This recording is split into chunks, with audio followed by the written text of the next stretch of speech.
I look at the kid. I'm like, dude, stop. Like, we're about to leave. Like, what are we doing here? He looks at me and says, oh, yeah. And then just headbutts me. And he was probably, 12 to 18 inches from my face before he did that. So I had absolutely no time to react or defend myself. And it was just the most outlandish, unwarranted thing ever. Like I was in shock for a good 3 to 5 seconds after it happened. What's up, guys? Thank you for tuning in to this episode of the podcast.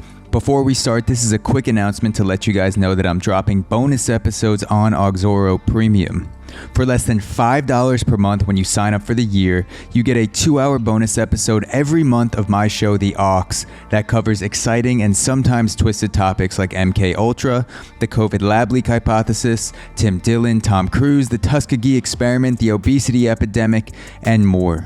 You also get monthly solo episodes with my takes on drugs, sex, money, creativity, mindfulness, and you have the ability to submit topic suggestions for both of my shows, The Aux and the Auxoro podcast. Expect 3 hours of new exclusive podcast content per month, including access to all archived episodes found nowhere else but Auxoro Premium. Visit auxoro.supercast.com to sign up today. This is the best deal in podcasting. 3 hours of exclusive podcast content to punch you in the motherfucking mouth every month for less than $5. No half-assed episodes here. Go to auxoro.supercast.com to join the premium gang today. What's going on, everyone? Welcome to another episode of the Auxoro podcast. I am your host, Zach, and today I'm excited to bring you a conversation with one of my best friends. I played with this man. His name is Tyler Beckwith. I played with him at University of Richmond. We played college baseball together for 5 years, something like that, because I was a super senior. And every time I get together with Tyler, whether it's a drunk conversation after a night out in college or a talk over the phone, FaceTime, he comes to visit me in Brooklyn, I go down to see him in DC. It's always a fun time and we have meaningful conversations. And I'm fortunate that I have friends like Tyler who I can both have massive amounts of fun with and also find some meaning out of it, because those people are rare.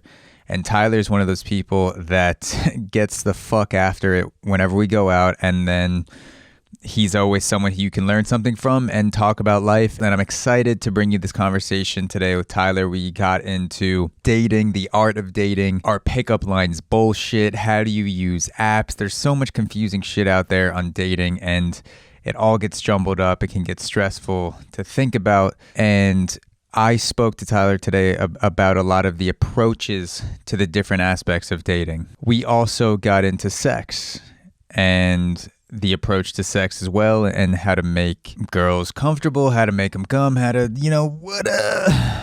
got into all that stuff, all that sexual stuff that can be uncomfortable to talk about. And, I would never say that I'm a sexual expert or a sexpert, however you want to refer to yourself, whatever the sexual experts are putting in their bio these days. I would never claim to be anything of the sort, but both of us have done well in that department. We are, we're decent looking guys and have some good social skills, and we've always have talked about the different approaches to how to even approach a girl. What makes great sex? What are the common through lines of great sexual experiences, and not just the act itself, but making sure all parties involved are having a good old time, and how that leads into a blossoming relationship, and how to incorporate sex as something that is fulfilling and something that goes beyond physical pleasure, but is also emotionally fulfilling. We also got into a headbutting incident. Tyler got headbutted at a bar. Dude slammed right into his fucking face, which is the definition of a headbutt. And I will leave it at that because he takes the story away at the end. So make sure you do not miss that. And thank you guys for tuning in. Thank you guys for listening to these conversations. None of this would be possible without you. Thank you, Tyler, for sitting down with me on the podcast. And without further ado, please enjoy this 2+ hour deep dive with one of my best friends, Tyler Beckwith. Tyler Beckwith, thank you for joining me. It's been a long time coming. Heck yeah, man. Thanks for having me. So, for people listening, you heard me already describe Tyler and my relationship in the intro. We played baseball together at Richmond. We've gone out together many times. We've had many fun and wild nights. And one of the things that we always get into from a philosophical standpoint is the approach and kind of this awkward game of a guy going up to a girl and trying to win over her attention in a bar, have a conversation, talk to her. And I've always been fascinated with kind of the dynamic of guys and girls going back and forth in a type of bar club setting, because it's so not made to have conversations and actually get to know someone. Like if someone told you, let's build a space for conversations, and then the way we're going to do that is blast EDM, pack everyone in like sardines, and then just basically like music, you can't really hear what anyone's saying, and you're trying to like figure each other out and guess what the other person's saying because the music's so loud you can't even hear them. So I wanted to ask you, what do you think about when you're approaching a girl for the first time? Let's say like when we were out a few weeks ago when you came to New York, what's on your mind? What's kind of your approach when you're going up to a girl that you're interested in? Love this question, but I think this should be prefaced with, I think, first of all, the venue, like you just mentioned, right? So many factors go into where you're at and kind of just the overall audience that's there and the energy.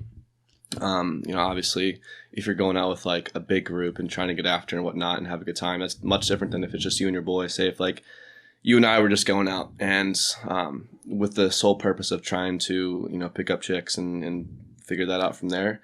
We would. Can you move the mic a little bit closer? Yeah. Oh, yeah, there you go. Perfect. We would go somewhere much different than if we were going to, with a group of friends, obviously.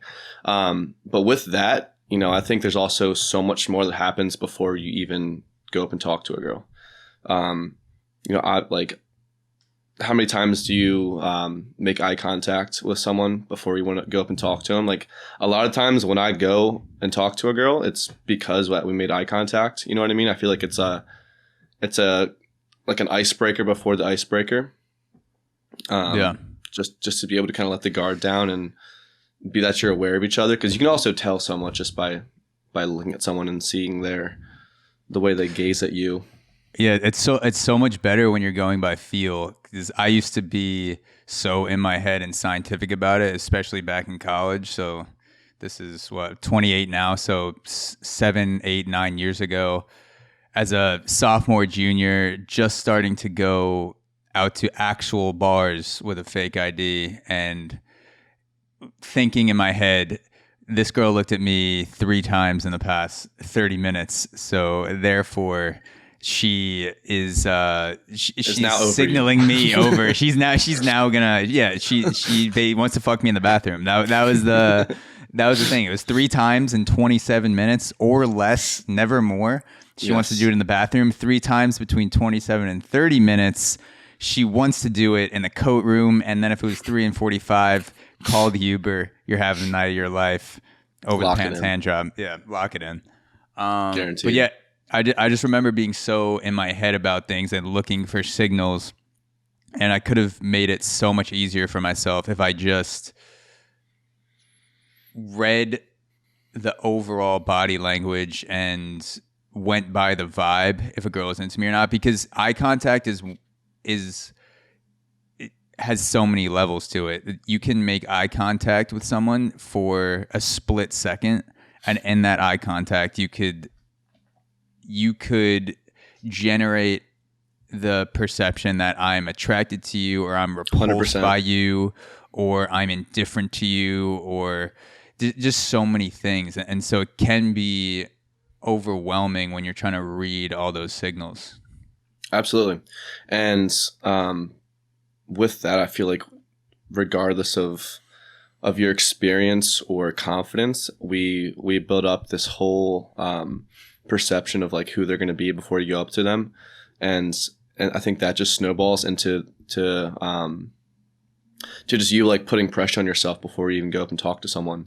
Like if you were to go up and talk to one of your buddies at a bar or just some random guy about like about anything, right? So if you're at a bar and there's a guy to your right and you're waiting for your drink, and you see that he's wearing, like, I'm a big Ravens fan, right? So if this guy has anything like a Ravens hat on, it's like, oh, go Ravens, whatever. It's like, that's super casual, but you would, like, how many guys would feel comfortable doing like that kind of a introduction to a girl? Like that, you know what I mean? That doesn't happen, but that is, I feel like, the most genuine and authentic way to go about it.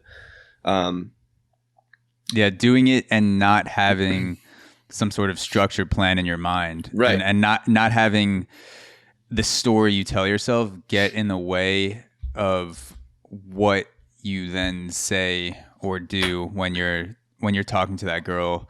Yeah, I mean, if it's not genuine, it's going to be seen. You know what I mean? That's going to be completely obvious, and then from there, it's just not going to work out. Yeah, it's so weird how many, and it's not just approaching women or being in that type of sexual tension situations. It's with a lot of things where I started to notice once I graduated school and you start to take a step back, you're definitely spending more time alone with yourself. You're not going out Thursday through Tuesday. I started to think there's so many decisions that I make based off of the story that I tell myself in my head. There's so many, whether it's professional or personal, I tell myself a story of how I think this is going to go. I play it in my head before. And if it didn't go well, then I would not do that thing a lot of times. And I started to realize that I'm just projecting my own stories on other people. And then I'm acting according to the story I've told myself rather than opening up with a genuine observation. Like I would always have not a line, because like a line infers that I came into the night with it and was going to use it on anyone. Saying I have a pickup line infers that line is meant for anyone. But for me, I would look at the girl because all you have to go on is her physical appearance because you know nothing about her, or you make a comment about the place that you're in, and then I would. Once I started to feel more confident about myself, I would just make the observation, never really a question, more like an open-ended statement, and then let her respond and go from there. And that's when I started to really get more confident. But before that, it would always be, you know, I say this, and then she says that, and then she says that, and then I say this, and then I say this, and she says that, and then she would say something completely different than I was expecting, and I'd just be like, I'm just going to sip this vodka soda like a little bitch. Exactly. With a straw. Yeah, with two straws. I'm sharing it with another guy. We have two straws in the cup.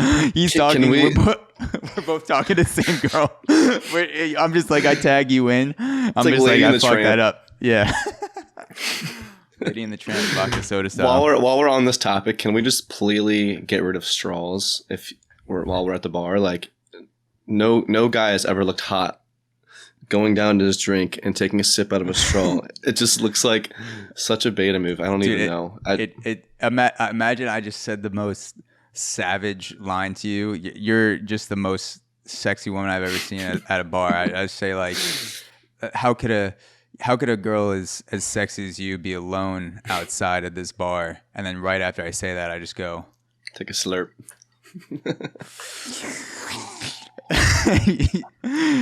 She'd be like, and then she'd be like, I'm good. I don't feel like getting pegged tonight or something like that. But no, I will not peg you. Let's just throw all the straws in the ocean. That's what I think we should do. Just get rid of all of them in an environmentally friendly fashion. Just feed them all to the turtles. Tie them all together, make a big giant floating island. Yes. That actually already exists. Dude, random off topic. I just saw that someone is putting together an entire mission to fully get rid of, I think it's one of the Pacific swirling plastic like trash masses. islands. Yeah. One of the trash islands. I think there's 4 or 5 just piling up across the planet. There's one, I forget, I think it's the Pacific, where some guy calculated how much trash they have to remove over 1,000 or 2,000 attempts, something like that. And so they actually started doing it, which is cool. No, that is absolutely needed. Like our planet is in some serious danger. And how sick scary. of a pickup line would that be if he sees her straw and he's like, I just picked up 10,000 of those yesterday. So vague. She has to ask a question. She has to ask a question about it. So I have 10,000 of those straws in my trunk. And just looks at her. That's a good point, though. Like having, going back to, conversations with girls at bars, like having a few, not like questions up your sleeve or comments, but areas of like talking points that you can spit out that would trigger a deeper and more broader horizon of questions that they can ask you, and then from there it becomes more genuine and authentic. What's up, guys? This is a quick break in the episode to remind you that if you like this conversation, you'll love Auxoro Premium. Go to auxoro.supercast.com to gain access to bonus episodes, the ability to suggest topics, and all premium archives for less than $5 per month. This is the best deal in premium podcasting, motherfucker. Go to auxoro.supercast.com for 3 hours of exclusive podcast content per month. We are allergic to half-assed episodes. Go to auxoro.supercast.com today. Yeah, one of those tricks, I guess just statements that I would have if the conversation came to a halt and I thought the person was interesting enough to keep going. It was just me. I was blanking out for whatever reason. One of the things I would do was just say, this reminds me of X, and pick something. Like, this bar reminds me of that scene from a James Bond film, or of your my dress ex. Reminds me of. Yeah, you remind me of my ex. This reminds me of my ex. You remind me of my mom. Yeah, you remind me of my ex that I'm going to text later tonight when I strike out with you.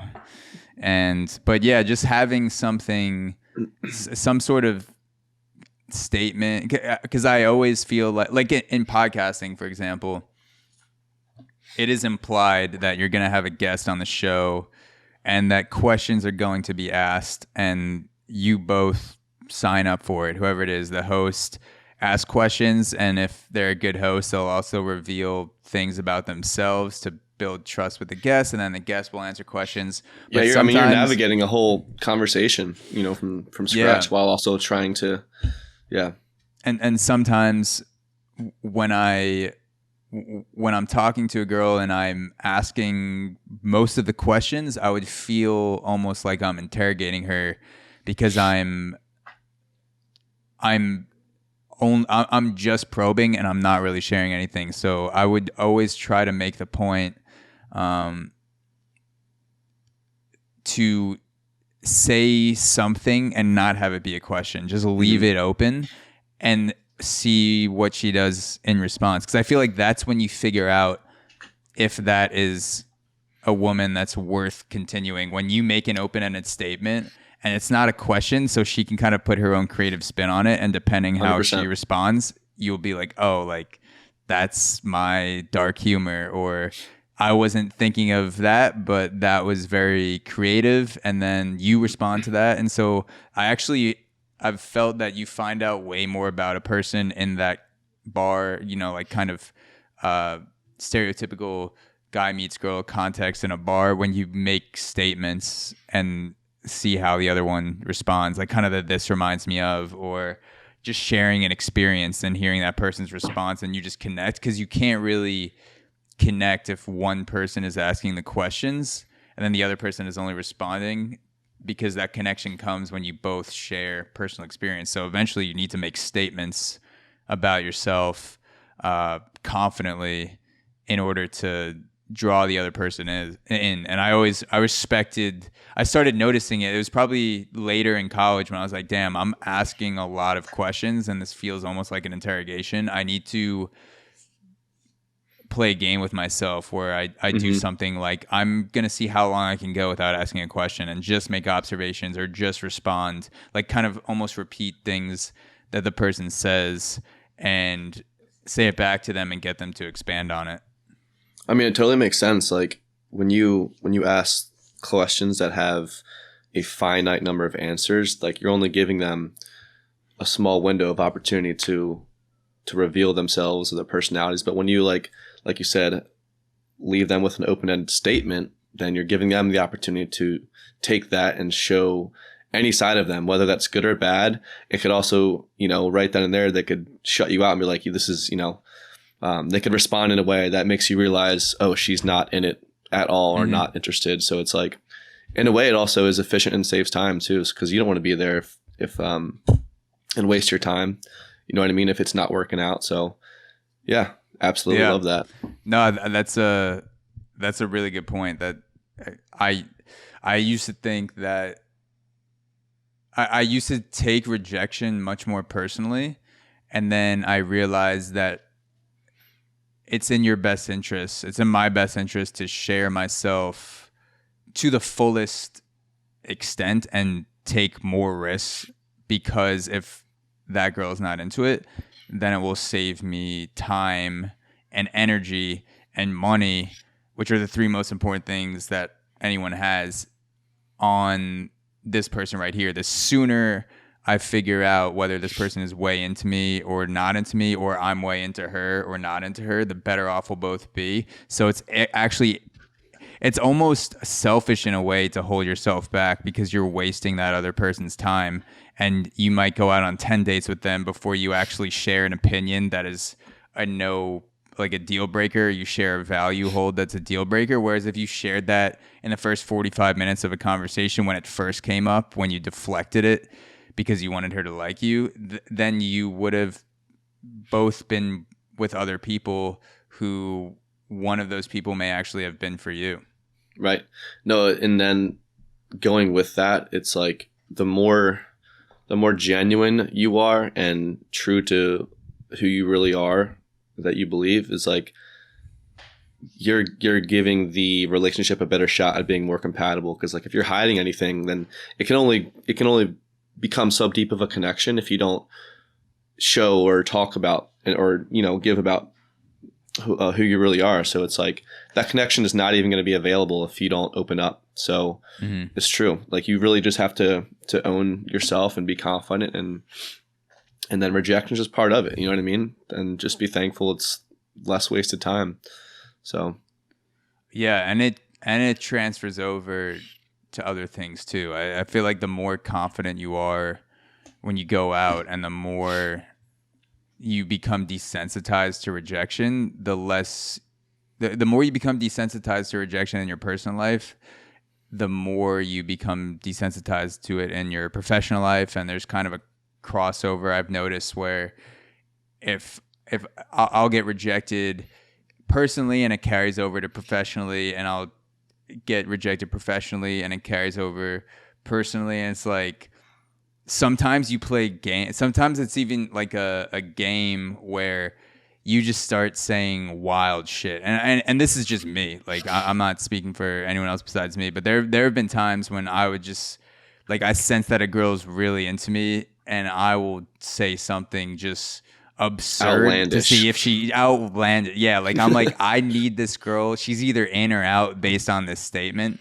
Right. I'll just make like some absurd comment, and sometimes it works out. Sometimes you get a weird, awkward pause, or she leaves, and that gives you the information. And I started to love those moments more in both aspects of life, personally and professionally, with podcasting, just like sharing an opinion and just being like, this is what I think, and pause and let that person respond. Yeah. And not trying to, because sometimes I'll fill in the gaps by kind of, by dragging back my opinion. I'll say something like, or like lighten the blow of what you're about to say. Yeah, we should throw all of the straws into the ocean. That's what I think we should do.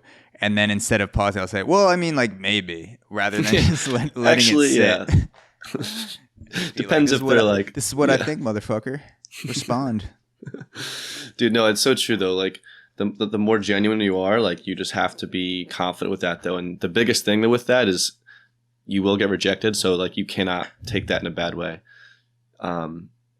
Because at the end of the day, like how many people are there in this world? And it's like, you have your people out there that you are more compatible with. You just have to be able to figure that out and find it. Do you have a personal?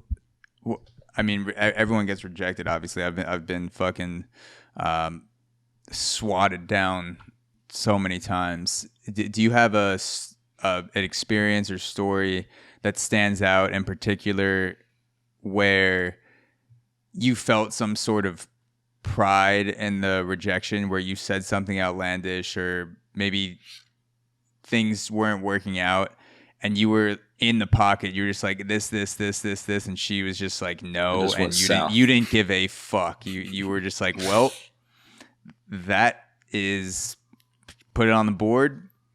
I don't give a fuck. I said what I said, and you move on. Do you have an experience like that where you almost took pride in how quickly and passionately you were rejected by someone? I 100% do, but with that, those are those times that not that you try to forget it, but like you move on so quickly, and it just becomes a blink of the event that happened that entire night. So it's like I don't know, it kind of goes back to just not caring after that. So I don't know. Honestly, I can't pull anything right now. Probably happened last weekend. Definitely happened last weekend, I would imagine. But no, I can't think of anything right now. Something might pop up, but well, listeners don't know, I actually got rejected by Tyler 17 times before we recorded this podcast. So that's what sticks out to me. This has been a long time coming. It's been a long time. I sent him 16 follow-up emails, and the 17th one struck, and now we're here just shooting the shit, chatting about life. 17's the magic number. Yeah, I was trying to fuck, and I took podcast. I figured podcast is better than nothing, and we that's where we are today. Hell yeah.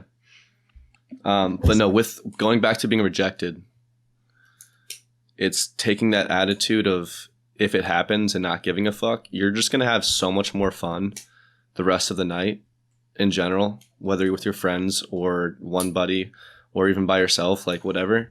That attitude is like just the best way to approach going out and just having a good time and not worrying about what people think about you at the end of the day. So, because you really can't control that. Yeah. So you mentioned that you will have some go-to things that you'd say if you go. Let's say you go blank in a conversation and it's someone you're interested in. You mentioned you'll have some things to say that you can generally craft for the specific person in front of you, like this reminds me of X. What are some of those things that you might say in a conversation where you feel a little bit frozen and it's someone you're interested in and you want to keep it going? Yeah, good question. I mean, I honestly don't feel like I have like any of those written in stone that I can just always rely on or go back to, because I actually have a stone. It's like the 10 Commandments in my apartment. The 10 Commandments. Yeah. The 10 Commandments, the 10 lines of rejection. I just have them etched in my fucking apartment. They're sitting above my bed. You say it before bed every night. Every girl's like, "Are you Moses?" And I'm just like, "No, that's for this weekend." You say it before each night you go to bed. Did you part the Red Sea? Oh my God, that's amazing. I'm trying to think if I have any. I mean, I try to go completely scriptless. I don't think I ever go up to a girl with like a script in mind or like a path I want to go down. But I mean, some of the cliche bullshit ones you can obviously always talk about are like your college. You know what I mean? Like you can always find some sort of connection, and that's what it's all about. Just finding some sort of connection you can relate to and crack a few jokes off of and whatnot. And with colleges, that's like the easiest route. I never, ever, ever try to talk about work. I just feel like it's such an eye roll, topic of conversation and like a cop out. Because at the end of the day, like you're not who you are because of your job.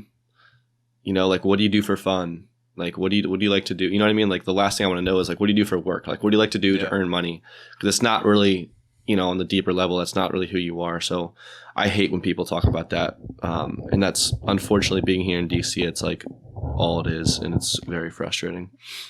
DC, you feel like people are more obsessed with work than other areas like New York, LA? I mean, granted, like I don't have context of living in other major cities, but I feel like it is the presence of that here is heavy, and that's just tied to like anybody working in government. You know what I mean? It's just everyone is so overly proud of what they do, which is great.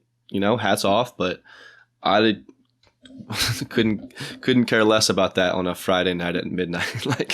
Let's talk about something else. The only way that works is if you don't have a job title that could be autofilled on LinkedIn. Like when you type in AC on LinkedIn, automatically an accountant comes up. It knows what you're gonna pick. Consultant.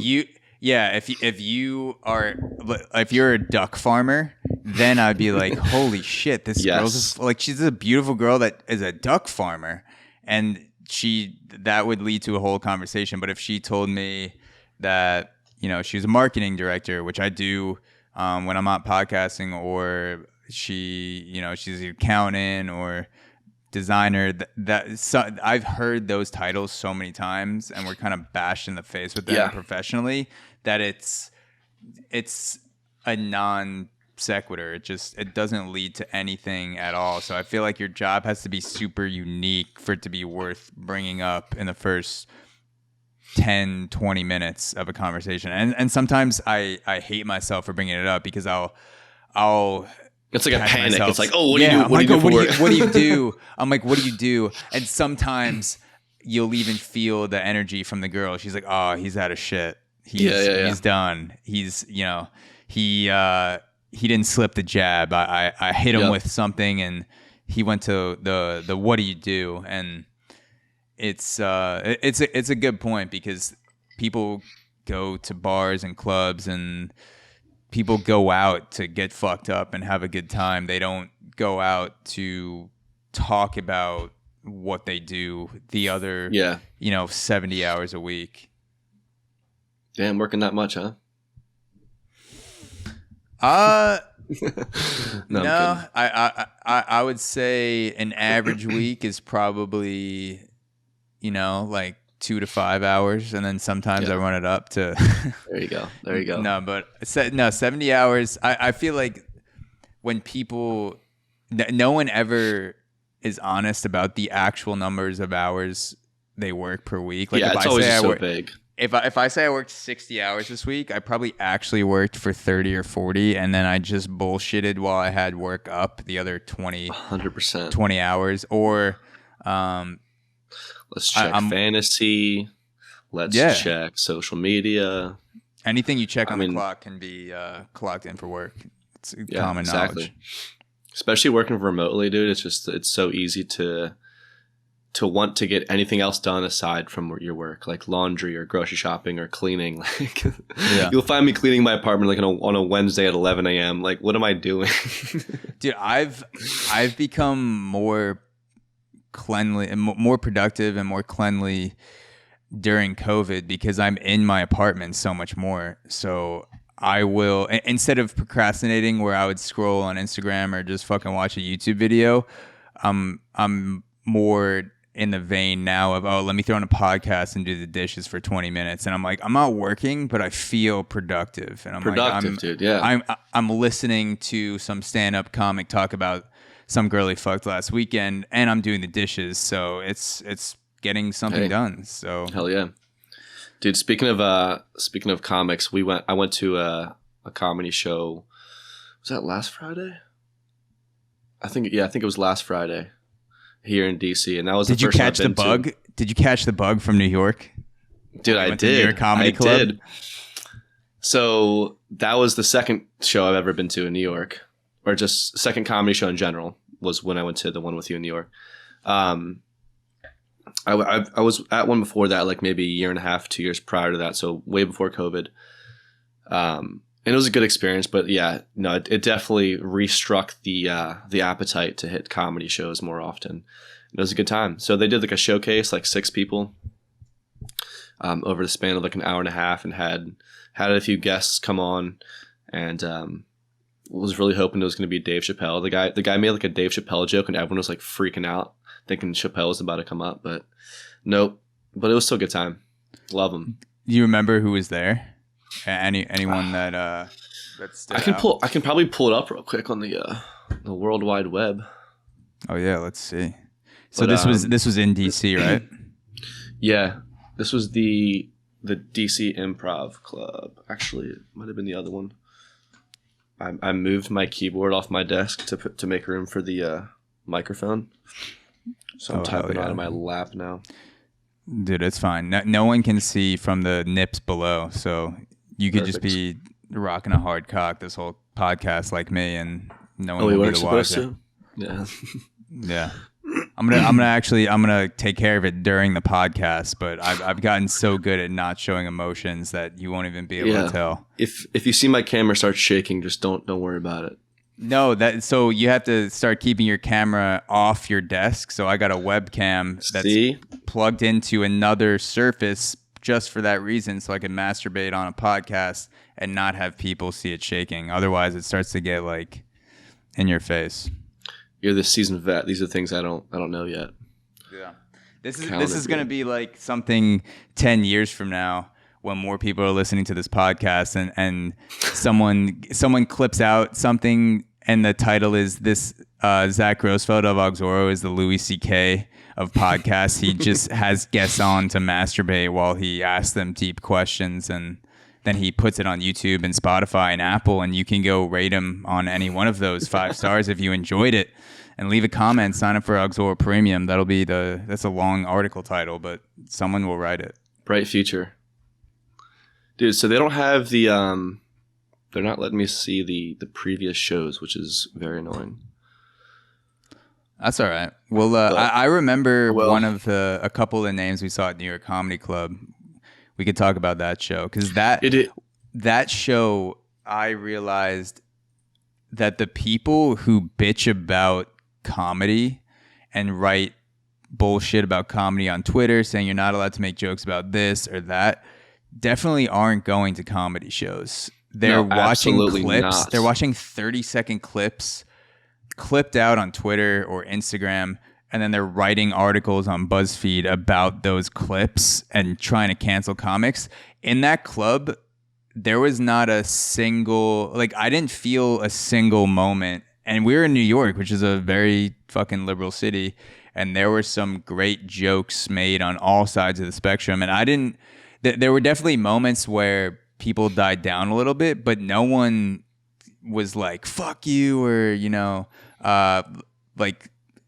I didn't feel the cancel energy. And granted, it was just one show, but I was thinking about it. I was like, there's some really, risky jokes that were made, and no one, I didn't feel any sort of pushback from the people there. So people laughed when it was funny, and if they didn't, they were like, oh, that's not for me. But yeah. No, I mean, that's something I think about, not all the time, but whenever I go to comedy clubs, it's like, these people, like, where do they have a line? Do they, do they draw a line for their shows? And if they do, like, how close do they come to crossing it?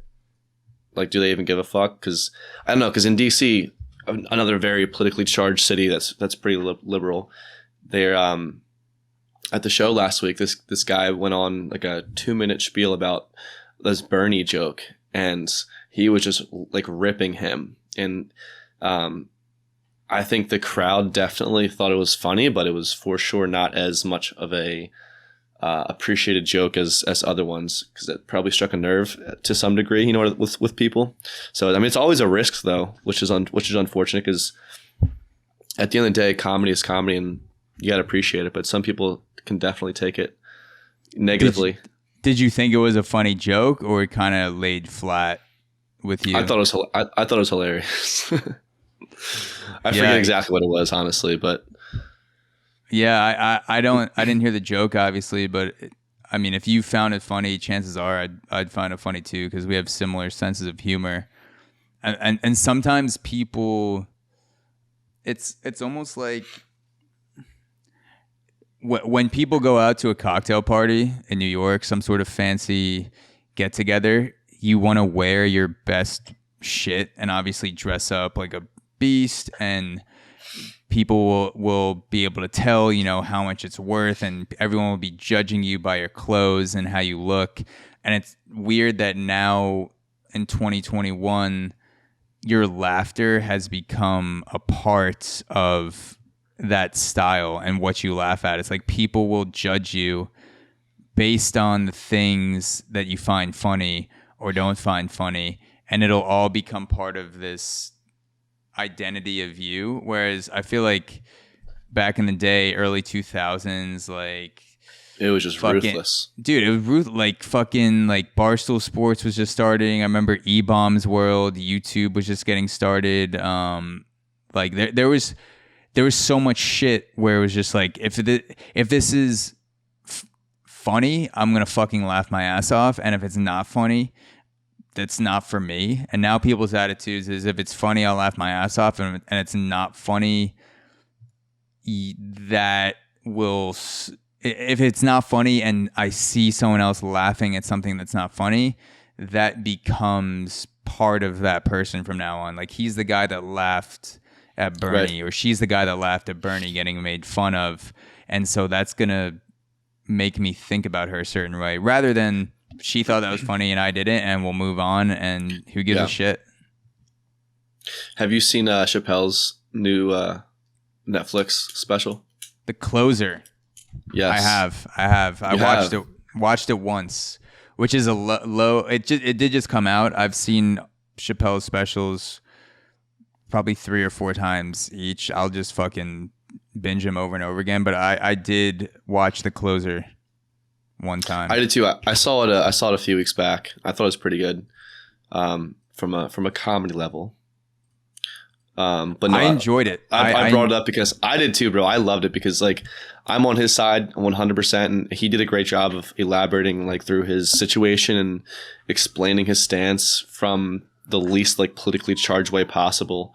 Yet he still gets so much heat, which is understandable, especially with the climate that we're in today. Mm-hmm.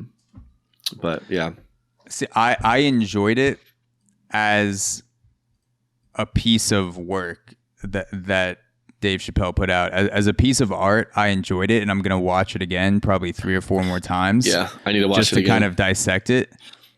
On a level of comedy, though, I felt like at certain points, the values he was trying to share through preaching about certain topics superseded his attempt to be funny. And as a listener and a watcher of comedy, I respect the comics the most. And I obviously, Dave Chappelle is he's the GOAT.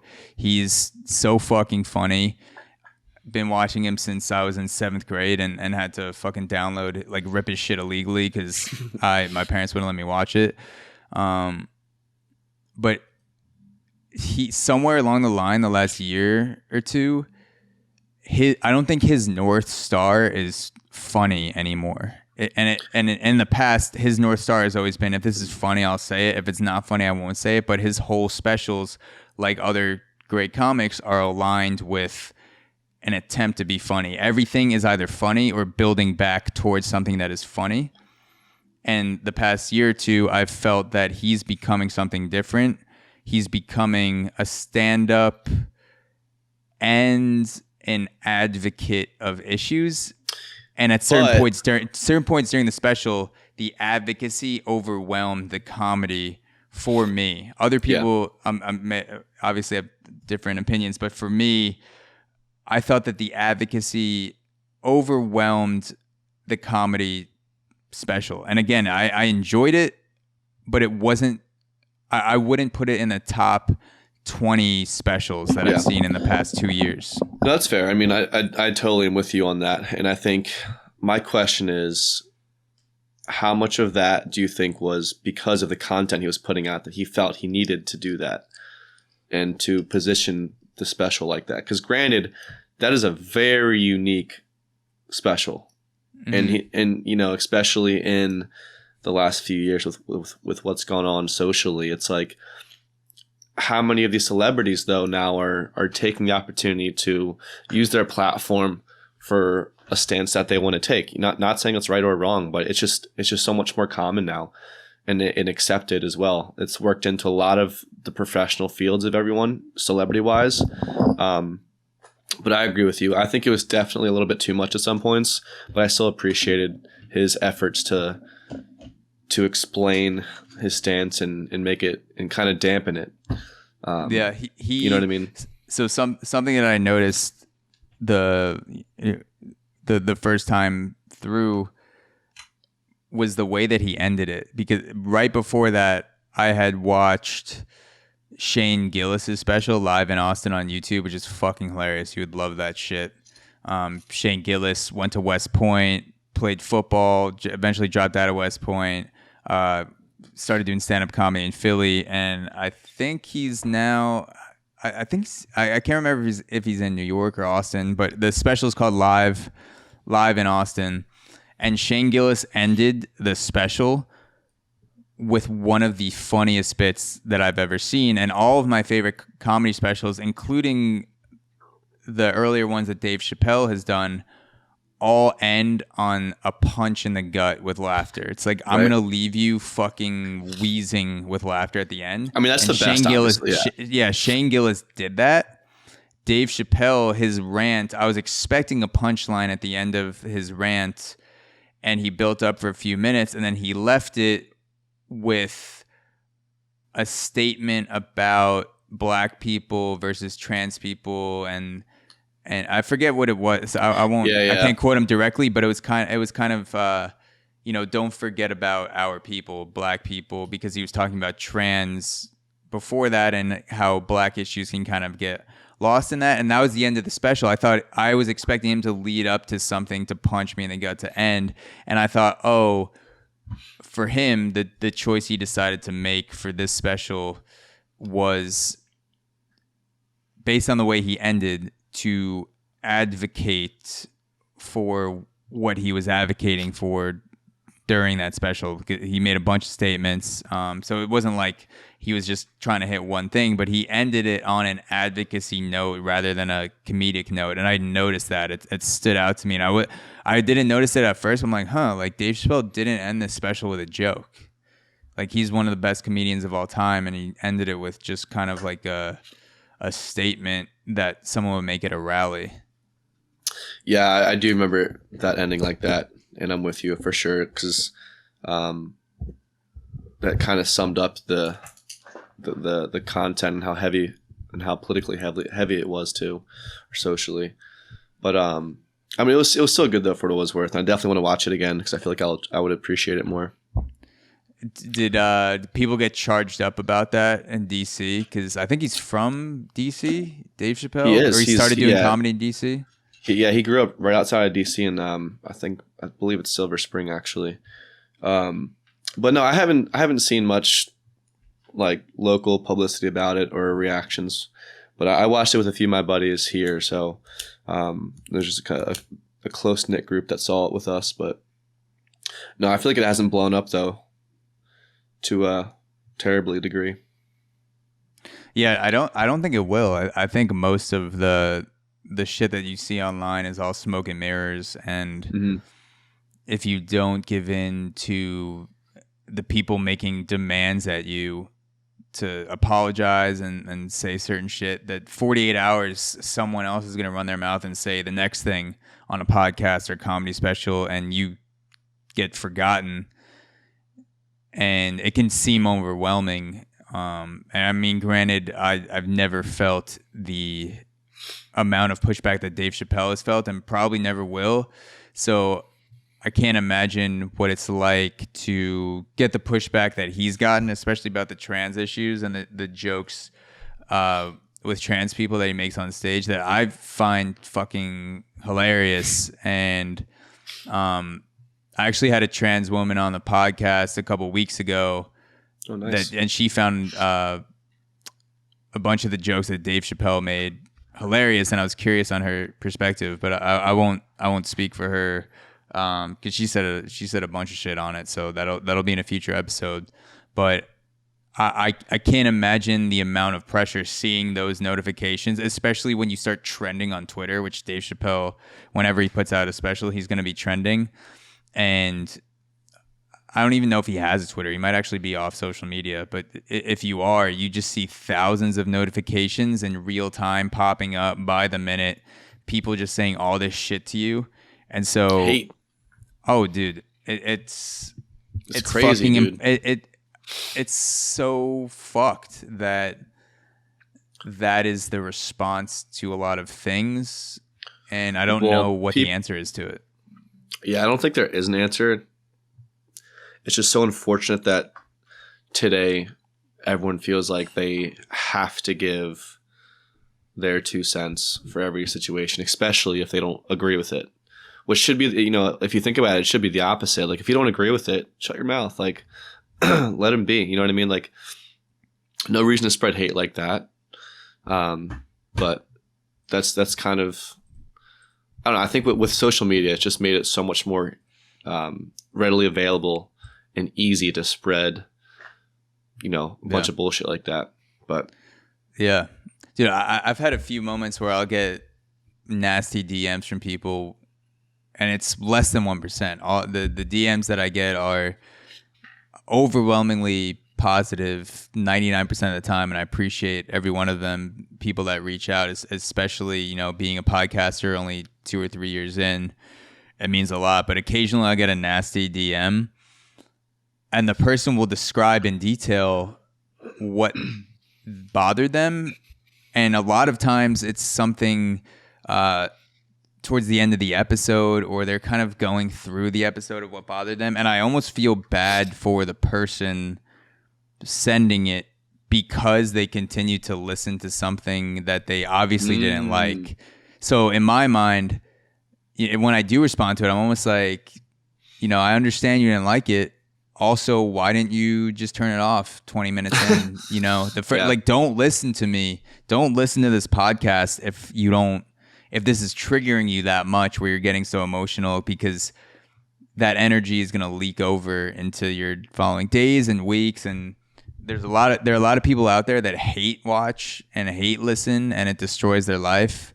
And I don't understand why people are willing to put themselves in a negative mindset for days or weeks on end, consuming content that is not for them. And I'm just like, fuck yeah, like, streams are going up. Like, if I put out an episode that's particularly controversial, which I never go into an episode making an episode controversial, but some of them will get more negative backlash than others. And in my mind, I'm like, oh, fuck yeah, like, more people are getting pissed off at this, which means statistically more people are seeing it, because then the ratio just goes up. If you have 1% of people that hate it and 1% of those people DM you, it's like, oh, if I get 5 nasty DMs on a podcast 1 week and then 3 months from now I get like 50, then I'm just like, this episode is popping off. So to me personally, I've learned to see it as an aspect of more people viewing or listening to what you do, listeners, audience, whatever platform you're on. And then to the person, it's so, yeah, like I respect someone who will just be like, I turned this off in 5 minutes because I fucking hated it. And I'm like, all right, you suck. All right. Like, fuck yeah. Like, maybe I'll ask them what they hated about it just because if I'm curious. But if someone's sending me this whole in detail thing, I'm like, bro, just shut the fucking episode off. Like, save yourself a half day of feeling like shit and stop listening to me, or stop listening to this episode in particular. Subscribe on Auxoro Premium. Give me your money, but stop listening to this episode, dude. Swipe up and subscribe, dude. For the year, it's cheaper. Dude, I think a catalyst of that mindset was 100% COVID. Just being stuck inside for however long we were. What do you mean? The catalyst is COVID. Just with the amount of data that we consumed, being stuck in quarantine, it gave people people had nothing to do. You know what I mean? Like people were out of jobs, were at home, couldn't go out. So obviously you're going to sit on your phone for hours and just consume data, and eventually you're going to run into some shit that triggers you, or find a community that agrees with something that, you know, triggers them. And it's kind of easy to get lost in that mindset of sharing that negativity or hate, because I don't know why, but you know what I mean though? Like COVID definitely presented an opportunity for that to like kind of fester, which sucks, but I don't know if it'll ever really transition back out of that. I think it will. I think. Well, I don't know actually, because Mark Zuckerberg just announced the Metaverse. Changed Facebook's name to the Metaverse. Did you see that? I did. Yep. Meta. So kind of this whole virtual reality thing. So imagine you're disliking shit and you're, you know, fucking going off on Twitter on someone that you hate, and then you can actually feel like you're in a room with them. That's only gonna amplify, or like you feel like you're sitting across. I don't know what the Metaverse is gonna be, but let's just say you can become a guest on Joe Rogan's podcast. Like you hear the conversation and you're watching it from the guest point of view. So you're looking at Joe Rogan as you're hearing the whole conversation, and it feels like you're in the room with him. And now imagine hating Joe Rogan and you're just like fucking punching holes through your wall with a VR headset on. You're like, fuck this piece of motherfucking primate piece of shit. That's like when Wii was making it big and people were just like tossing the Wii remotes across rooms and like breaking TVs. We're gonna have another wave of shit like that. But no, dude, social interaction, the dynamics of that is gonna change so much within not just the meta, but kind of the whole idea of this the metaverse. You know what I mean? Just with what technology is gonna allow us to do. It's kind of crazy. Well, speaking of technology, one of the things that I wanted to ask you, because you've been single throughout COVID, and I got wifed up around November 2020. So yeah, about a year ago. What has the app experience been like on COVID? Like Hinge, Bumble, what's kind of been your approach to going on dates? How has the vibe been like? What's the evolution of March, no one wants to fucking touch anyone, to kind of where we're at now? What's kind of your perspective on dating in these COVID times, these pandemic times?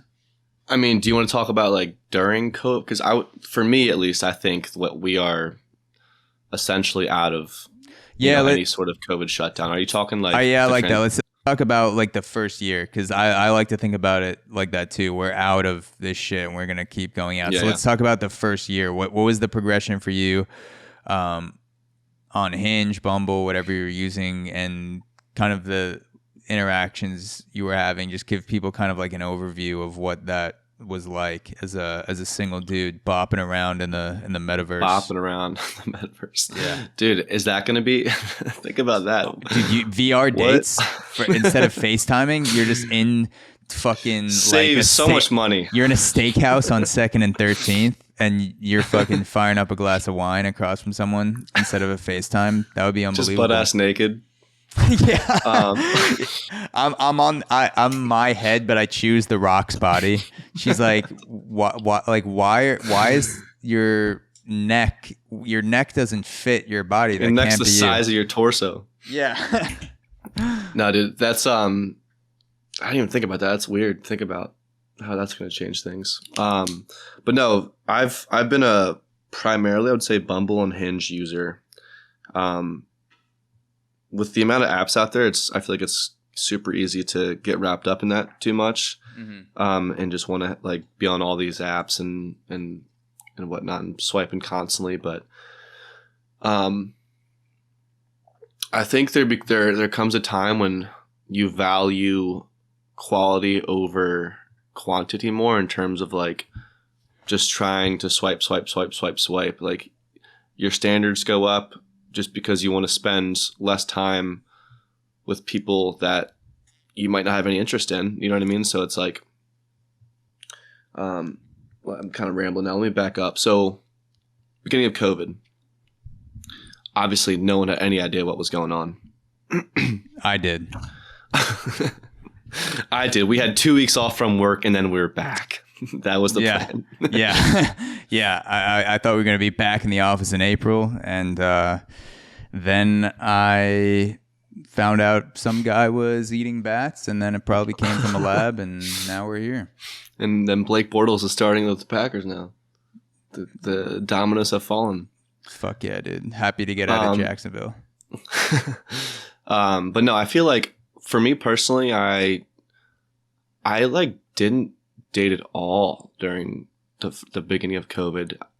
Not that I was scared, for lack of a better word, of the virus or interacting with people, but like it's just hard to have any sort of communication and converse with someone about the idea of potentially going on a date when you're in a pandemic. It's just like how can you get past that? Because if you spend time and energy into this conversation and getting to know someone, it's like, well, where do we go from here? We're in the middle of a pandemic, so it's like, I don't know. So that was kind of one battle that you fight. You know, it's like, how much of this is worth it, or how much of this are we actually going to see through? Because there's so many unknowns at that time. You know, we had no idea what COVID was, how long we were going to be in lockdown. So to me, it kind of felt like a waste to go on apps at the time. But it would have been sick to have like a significant other through that to kind of rely on, to be able to hang out with on a consistent basis. But yeah, no, I would say the right hand. Jill.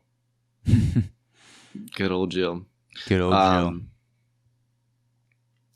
But yeah, and then I feel like the progression out of that was extremely slow, just because you have a wide range of people with how they felt about COVID and getting to know someone, you know, outside of your home, or even having the opportunity to go to bars, right? So it's like that is a whole nother issue that you had to deal with.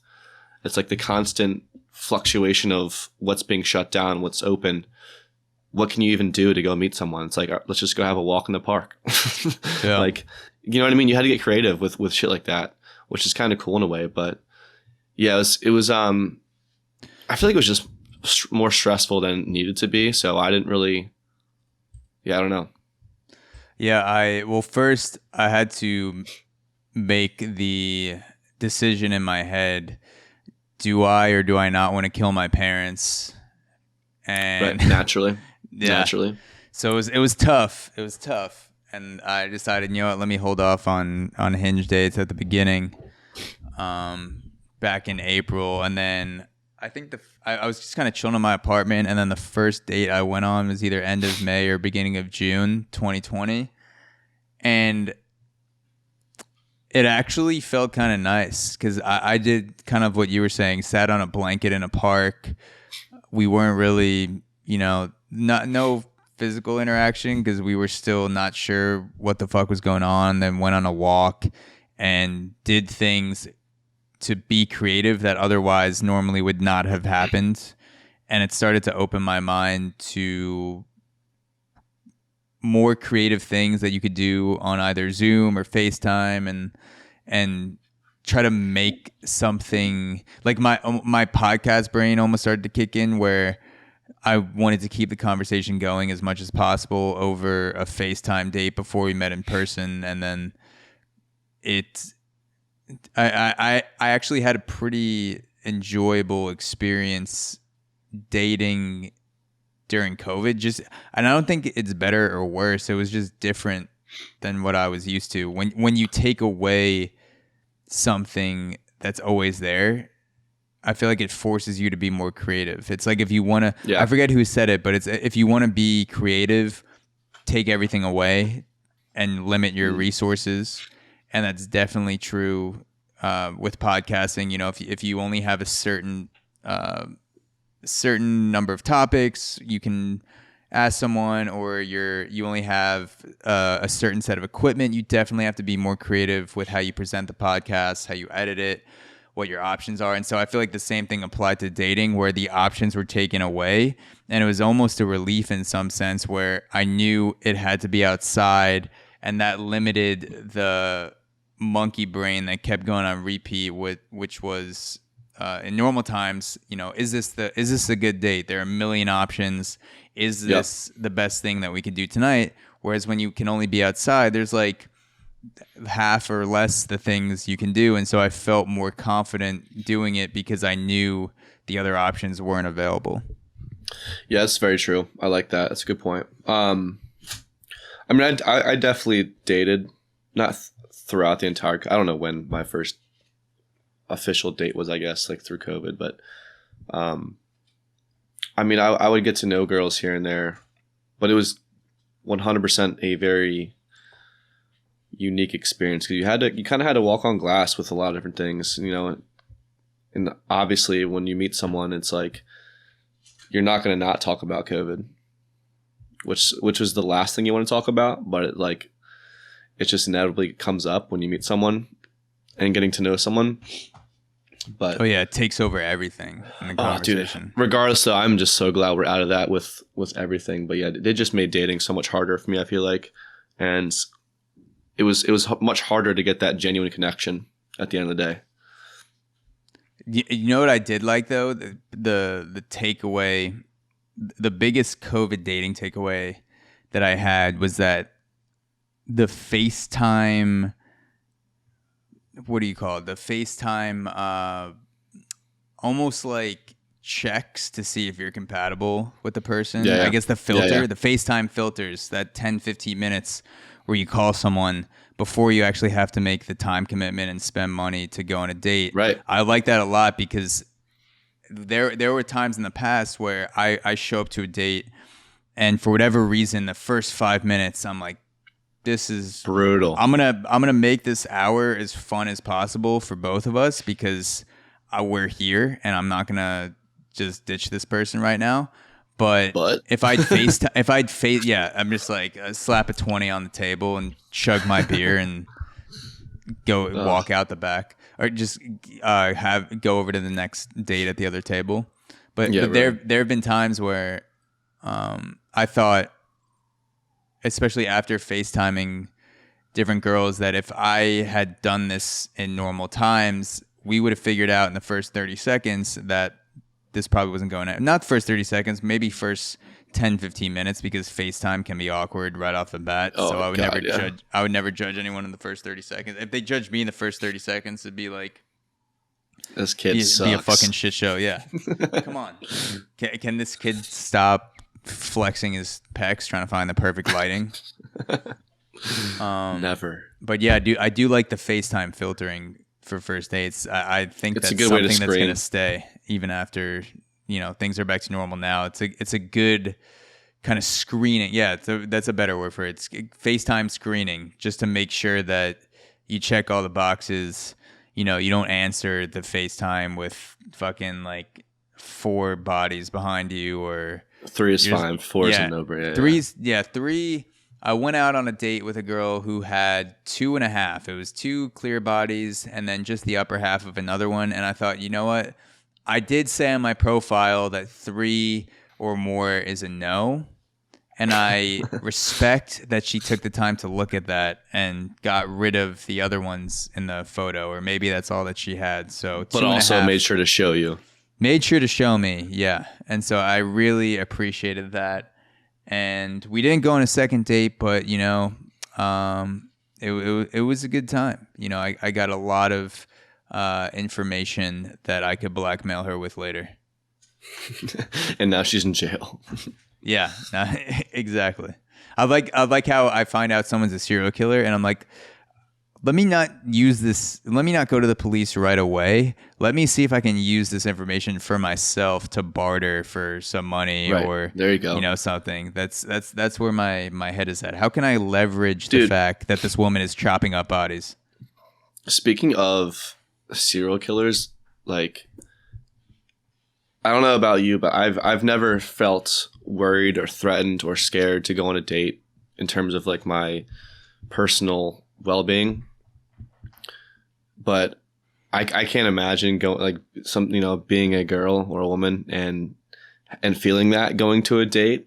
Like, it's funny because how many times does it get brought up when they're like, oh, just as long as you're not a serial killer, or if it's on someone's page, like, we'll get along as long as you're not a serial killer. Like, yeah, obviously no shit. But like, at the end of the day, like, it's a complete different mindset when you're not a male, and like we don't have to worry about it as much for, you know what I mean? But no, I was actually thinking about that recently, where every time you go home with a guy, if you're a female and you go home with a guy to his apartment, especially all the one night stands, it's rolling the dice. You are rolling the fucking dice, especially if that guy lives by himself, and you don't know what's people are fucking crazy. Yeah.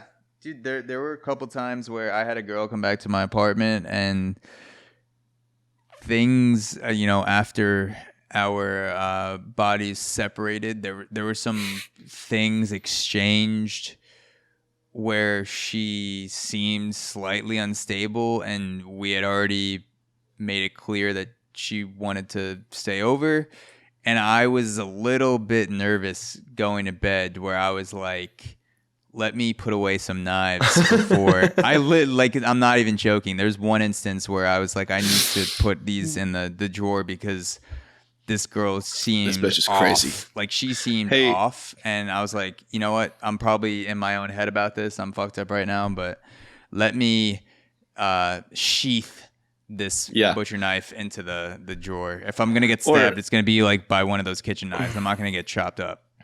No, dude, that's why you just gotta offer if they want to wear a straitjacket to bed instead of your shorts. Simple solution. Oh yeah, exactly. When a girl's like, "Do you have a sweatshirt?" I just toss her the straitjacket. Yeah, put this shit on. Yeah, put this on. But no, and I mean, as a guy, I've only felt that once. I'm sure every girl that has a one night stand or goes home with a guy for the first time, she's thinking about that constantly. Where what is gonna happen when the door closes and it's just me and this guy in his apartment in New York, and maybe he doesn't have a roommate. This fear, I've started to become aware of the fear that women go through more listening to a lot of, especially stand-up comics. I love hearing stand-up comics make jokes about it or talk about it on podcasts that are female, and like some of the shit that runs through a girl's mind is a complete afterthought for a guy, because you always feel in control of a situation until you confront another guy who gives off vibes that he's looking to control you in some way or seems unstable. And as a girl, that unless you've taken some sort of self-defense or you know martial arts, every guy is a threat to you, because chances are they're bigger, faster, and stronger and can do whatever they want to you. And so you're rolling the dice for dick. If I was a girl, that would be my autobiography, is rolling the dice for dick. Roll the dice. Roll it, dick. All right, here we go. Here lies Zachary Grossfeld. No one rolled the dice for dick like he did. Yeah. Not only did he roll dice on the craps table, but he rolled the dice for dick on it. He rolled the dice for dick. But yeah, that's a good point. It's there's just a lot of danger that creeps up in a girl's mind that I don't think about or haven't thought about in the past up until the last few years. It's funny. There's actually what you said made me think about this time where I got off the subway at the wrong stop. I think the stop right next to my apartment was closed, which is right down the block. And then I had to get off one stop after that. So I walked a few blocks down from where I normally do. And it was just me and this other girl that got off in front of me. And there's no one in the station, no one on the street. This is 2:30 in the morning. I'm coming back from a bar fucked up. And I'm making all the same turns as the girl in front of me. I got off, walked out of the station, I'm walking behind her on the escalator. I just wanted to tell, like, it would only make it more awkward if I said to this girl, like, I'm not gonna rape you. Like, could you imagine? Yeah. And I just kept making all the same turns. I walked out, made a left, and then I was like, please don't make a fucking right at this block. And she made a right. I'm like, God damn it, I'm making a right too. And then it happened 4 or 5 times in a row. Shit you not. And eventually got to my apartment, and she walked past her apartment, and she looked back a few times, and I was thinking, like, this girl probably thought I was ready to slice her and stick her in my walls. And I was just walking back to my apartment at a poor time to be seen following another woman for 5 blocks straight. It just happened to be at that time of night, and I was like, damn, if that happened to me and there was another person walking behind me, another girl walking behind me, wouldn't give a shit. Like, another guy, I'd be like, like, I'm almost at my apartment. He'd have to be closer. As long as he doesn't get close, he's not going to do anything. But that's something that girls deal with all the time. And it's, I can imagine it would be very nerve-wracking to feel like things are outside of your control. You basically have to let go of control every time you go home with a guy. Yeah, dude, and just make sure you have that pepper spray with you. Like, 100% girls should have some sort of defense on them, whether it's like a tiny knife or pepper spray, but it makes sense why so many of them have that. My daughter is not rolling the dice for dick without pepper spray. I'll tell you that. I'll tell you that right now. That'll be included in the sex talk. Got your condoms, got your pepper spray, got your plan B. Yeah. little pocket knife. It's hilarious. Dude, so something I wanted to get into with you, which is also goes off of dating and things that we have philosophical discussions about in depth, in parks, looking into each other's eyes. All the time right now, virtually? Metaverse is going to be possible. You got no pants on. I don't not have pants on. So what is your goal of sex? This is like something that I, as even in a relationship, and especially when I was single, I would think about, like, what do I want out of this? How do I approach this situation? In terms of pleasure, how long do I focus on myself? When do I focus on her? And obviously that evolves as you have more and more partners, and you learn that everyone is different, and you see girls with different bodies, have to read and the different situation, sensations, yeah. have to read situations. So I would say for you, is there a general kind of guideline approach that you have for sex to make it as good of an experience as possible for you and the girl early on? Like, you blank slate, you've never had a sexual experience with this person before. What is kind of your thought process going into it? Like, you're going back, good vibes, and you start getting after it. What's kind of going through your head? I usually have them fill out a form with questions 1 through. No, I'm just kidding. So same thing as me so far. Yeah. It's quicker if you have them fill it out before you start talking to them. That's what I've realized, is that you just kind of, you do it as a sort of, just like one of those things you fill out when you walk into a doctor's appointment and you've never been there before. It's just like, just check off this list, make sure you're covered. But yeah. So yeah, here's a link for a Survey Monkey you need you to fill out real quick. It's gonna make our experience much better. I could see that happening in college. All those fucking Survey Monkey research things you have to do for research. Like, look, we're gonna do this tonight. I'm gonna rock your world. But I also have an anthropology research assignment due tomorrow where I have to get 5 people to respond to the survey. So it would really help me a lot if you could fill this out. Dude, that'd be hilarious. Before I am inside you. So after the survey, what's the approach? The approach for just what? General? Yeah, kind of like you don't really know each other yet outside of maybe going on a few dates, couple dates. So no sex has been had. No sex has been had. You guys have made out. What's kind of your approach going into that first bang, that first kind of climax, denouement, I think, whatever the word for it is? I mean, the priority should be her comfort level, because that is what is going to create or make or break the sexual experience. You know what I mean? So, I mean, this goes back to literally what we just talked about girls feeling uncomfortable with going home with guys. Like, I mean, that's the last thing you want. So whatever that may be, based on, you know, getting to know her from that night or previous dates as well, whatever. But I don't know, a general approach, like when it comes to sex for me, I always want it to be, I never want it to be like, expected. Like, I hate expectations. You know what I mean? Just because you build up this idea of who you think this person's going to be, how you think this is going to go, and naturally, like, expectations are inevitable. You know, you don't want to follow the script. You don't want her to be like, this is where he flips me, and this is, you know, you want to. So my head gets put through the wall. Yeah, exactly. This is when I fill out the survey.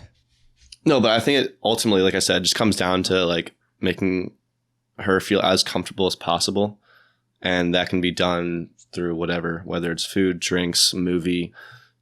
You go somewhere else after you get drinks or dinner.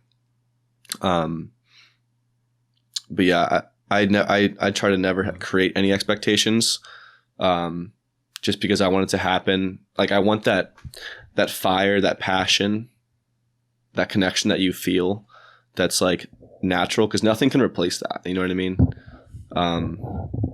Whether it's a short term or long term thing with someone, you know what I mean? I'm gonna record this. This is being recorded, but I'm gonna chop this section for you in particular and give it to you for your Hinge profile video. Perfect. Because you're allowed to do videos now. And I know. How sick is that? How do you fucking know that, huh? Because I got my girlfriend, I fucking reeled her in with the video. I changed it up. Okay. Did I ever tell you the story about that? I don't think so, actually. So I basically made this super. Let me back up a little bit. So I was single.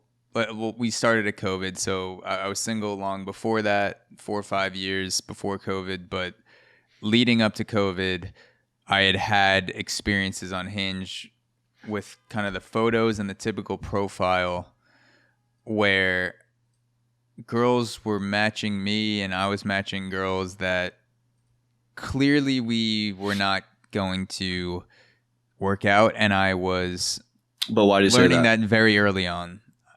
Why was it clear? Like, what makes you say that? Just a mismatch of energy, not necessarily an opinion or taste, more values. If a fundamental value is misaligned for me, like if we're talking about, which is completely fair and natural, yeah, like that. Yeah, how you want to raise, that is the best. Yeah, that's the best how thing you about want to raise your rejection. kids, how you want to raise your kids, how you spend money, things like that. That's just 10 years from now. There's no way, like, you're just gonna keep butting heads. So for me, I don't really put too much into things like your favorite song or your favorite movie. It's more like, who are you? What are the values that you have? Because those are going to really determine whether we're compatible for each other. So absolutely, the just photos on Hinge with the little prompts wasn't really giving me as much information as I wanted to. And I felt like I was wasting a lot of time going on dates with girls who had different values than me. Mm-hmm. We just weren't for each other. And then I made a video, and I got the idea because to promote a podcast, I would make a video and kind of say something about it, make a cheeky joke, and then put it on Instagram or TikTok or whatever. And at the time I was more into TikTok. Now I'm just more YouTube, Instagram. Like, TikTok is too fucking addicting. just kind of put that to the side. But at the time, I was very into the short form kind of saying things to the camera. And so when Hinge released an update that allowed you to put videos, of course, I was like, I need to take advantage of this new skill set that I've been building. And I made this super cheesy script, like literally had a glass of whiskey in my hand, turned around. The first thing I said was, "Oh, didn't see you there." And then I kind of went into this whole thing where laid out. Please tell me you have this video. I have it still on my phone. I'll send it to you. I'll probably put it up and link it to this podcast. I can link it so people can see it on YouTube. I'll put like a compilation together because I made everything a video. So there are 4 or 5 videos. Oh, wow. And so I wrote out a script. I kind of went off the cuff a little bit so it seemed natural. And then at the end of each video, I would say something like, scroll down, I'll see you there. And then they would get to the next video and just pick up. And that's so funny. And the amount, I was getting maybe 2 to 3 messages a day before I put videos. And then after I put videos on, I was getting between 12 and 15 messages on Hinge per day. Granted, not all of them were interested, but it was just more emotional responses. Like, I either fucking love you or I hate you. I was getting 0, I'm not sure about you, which I kind of felt when I just had photos up. And that led me, like, I just wanted to experiment and try something different because I kind of felt like I was wasting my time, as I said. And I felt like that filter of video was allowing other girls to figure me out much more quickly. And they had a super strong emotion about me. And so that allowed me to waste less time because that was my personality. That video, I wanted to make sure had like jokes that I would make in person, kind of said things that I would say in person. And so I was giving them this filter of, if you don't like this, don't match me, and if you do like this, send me a message. And I said that at the end. I literally said, like, send me a message. So I was spending no time on the app and I was racking up messages because I gave kind of this call to action at the end, like literally like sales marketing, like send me a message, like I won't waste your time or something like that. And it saved me a bunch of time because I wasn't even swiping anymore. I was just going through the people who messaged me, and then the people who messaged me that liked me really liked me, and that allowed me to just have a better conversation, waste less time, and go out with people who are more interested in me. And that eventually led me to my beautiful girlfriend that I'm with today. Cheers to that. And ultimately that's the goal, that dating apps are not forever. I told myself, I was like, I don't want to be on this app for any longer than I need to. And the goal was to find someone for me that I wanted to spend the rest of my life with. Other people may have, other plans, not monogamous or whatever you're into. But for me, I wanted to find a fulfilling relationship, and that there's no way to know how long I've been on the app, but I suspect that video probably cut off months or years to the amount of time I would have spent on that app, like going through girls who may or may not have been interested in me. I believe it, dude. Makes sense. I mean, it's kind of a double-edged sword too, in a way, because with that, you said you were getting 2 to 3 messages a day before, and then it jumped to like 12 or 15. So yes, in a way, it does make it tougher. You know what I mean? Because it allowed me to be super selective, though. Yeah, exactly. There you go. I was ruthless with my selection. If there was something, I would only give people a time of day where there was something about their profile that stood out, or they had a creative response. If it was just like, oh, haha, or whatever, I would just be like, no. So it allowed me to be more selective, and I was spending way less time. So I actually wasn't really going through. It gave me the, I don't know what the right word. It kind of gave me the ability to just kind of one look go at profiles and be like, is this for me? Yes. Is this not for me? No. And then go through. You raise your standards. Yeah, absolutely. Yeah, you were able to do exactly. that. Creative responses are the most crucial thing on dating apps.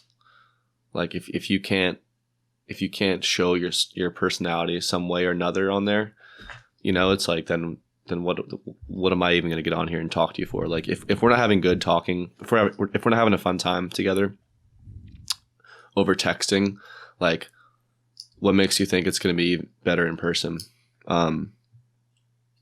But yeah, I don't know. It kind of comes down to the whole dating app thing in general, dude. Like, I'm kind of just sick of them. I mean, I've kind of been to that point for a while, but I would love to find something serious. And it's hard not to just keep a profile up there with the hopes of it, of coming across something meaningful and serious. But yeah, I don't know. Something I realized it's probably 2 or 3 years ago when I still had a Bumble profile is that there are a lot of girls that give guys shit about the messages that they send and the lack of creativity. And so you send a message on Hinge or Tinder, fucking JDate, whatever you're on, and then a girl would respond something like, "Oh, that's all you got," or like, "Really? Like that's your first message?" And then Bumble came along and the girls had to send the first message. And that really exposed the lack of creativity that I was getting from girls, where they'd be like, "Oh my God, like, hi," or "What's up?" And I'm just like, this is literally the least creative I've ever felt. I felt my brain melting reading Bumble messages because there were some really creative, straightforward messages I got, but all these girls who were saying guys are not creative did not realize how much goes into a first message that you send a guy. And when it came down to it, 95% of them were just this vanilla bullshit that I forgot about 5 seconds after I read, and 5% of them were. And I'm sure the same thing applies to guys, where 95% of them are. I would say less applies to guys, because the burden, or I'll say the opportunity, is more on guys to say the first thing, because we're built like that. We're built with having to say the first word, and we realize that if we don't have the first word, that opportunity is going to pass. So creativity is born out of that opportunity and the necessity really to say the first word. And so it's kind of like I almost got a little bit of like pleasure out of it reading these super shitty first messages, where I'm like, it's not just guys. Like girls are fucking send shitty messages too. They just haven't had to do it until Bumble. Flashback to IM days, or like when flip phones first came out, like NM what are you doing? HBU, NM JCU, just chilling. How about you? Yeah. What were all those the acronyms we had? JC, HMU, WYD,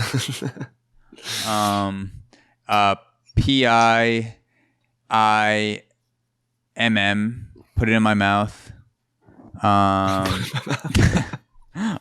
just made that up, but it's gonna be a thing. It's gonna be a thing. It's already stuck. Yeah, dude, it's trending right now. It's whatever. But yeah, no, you'd have conversations in basically acronyms.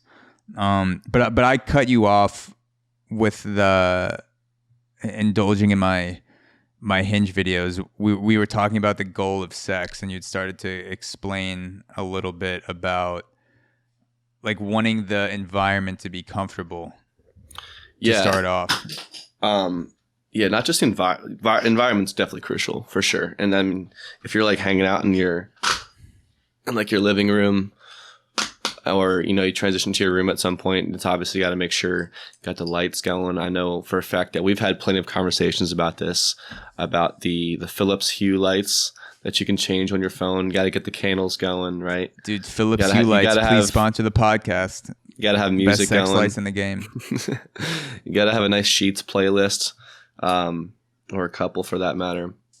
But no, I think, like I said earlier, the priority should be making sure she's comfortable, and that from that you can talk about like from an emotional standpoint too, not just like physically with where you're at, but emotionally, like there's got to be that connection to some degree, and that just transitions naturally into like a sexual connection, and then the sexual chemistry is just off the charts. But in terms of sex itself, like if we want to get into that, the utmost priority, I mean, like I feel like I don't get mine out of sex until I know for a fact that I have 100% pleased her numerous times. You know what I mean? Like you have to, the priority is 100% her, and then it shifts to whatever, you know, it can be after that. Yeah, the vibe and the comfortability is definitely super important. And it's funny because as a guy, it's very hard to fuck yourself out of a sketchy vibe or an apartment that's not, you know, it's not well lit. It's for whatever reason it feels uncomfortable to the girl. No matter how well you're laying down that dick, it's hard. It's almost impossible to fuck yourself out of a sketchy vibe because girls pick up much more on the environment and much more on the atmosphere. Yeah.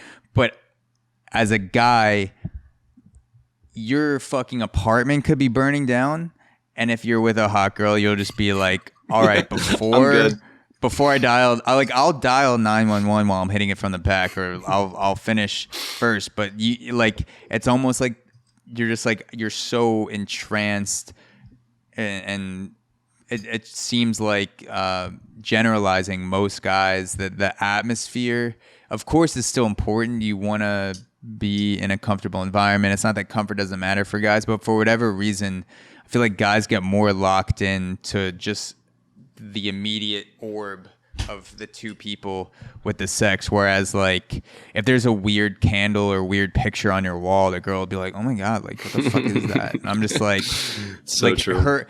her like literally there could be like a fucking 7 on the Richter scale, your apartment's shaking, you have to get out immediately, and you're just like, oh, I mean, I guess I just laid good dick. Fuck. Yeah. I mean, let's just sit here and, you know, admire how well we just rail each other out. I was just gonna make a point. I totally forgot what I was gonna say. There's so much more to sex than just sex, right? Like that. Like this goes back to, like going up to a girl at a bar.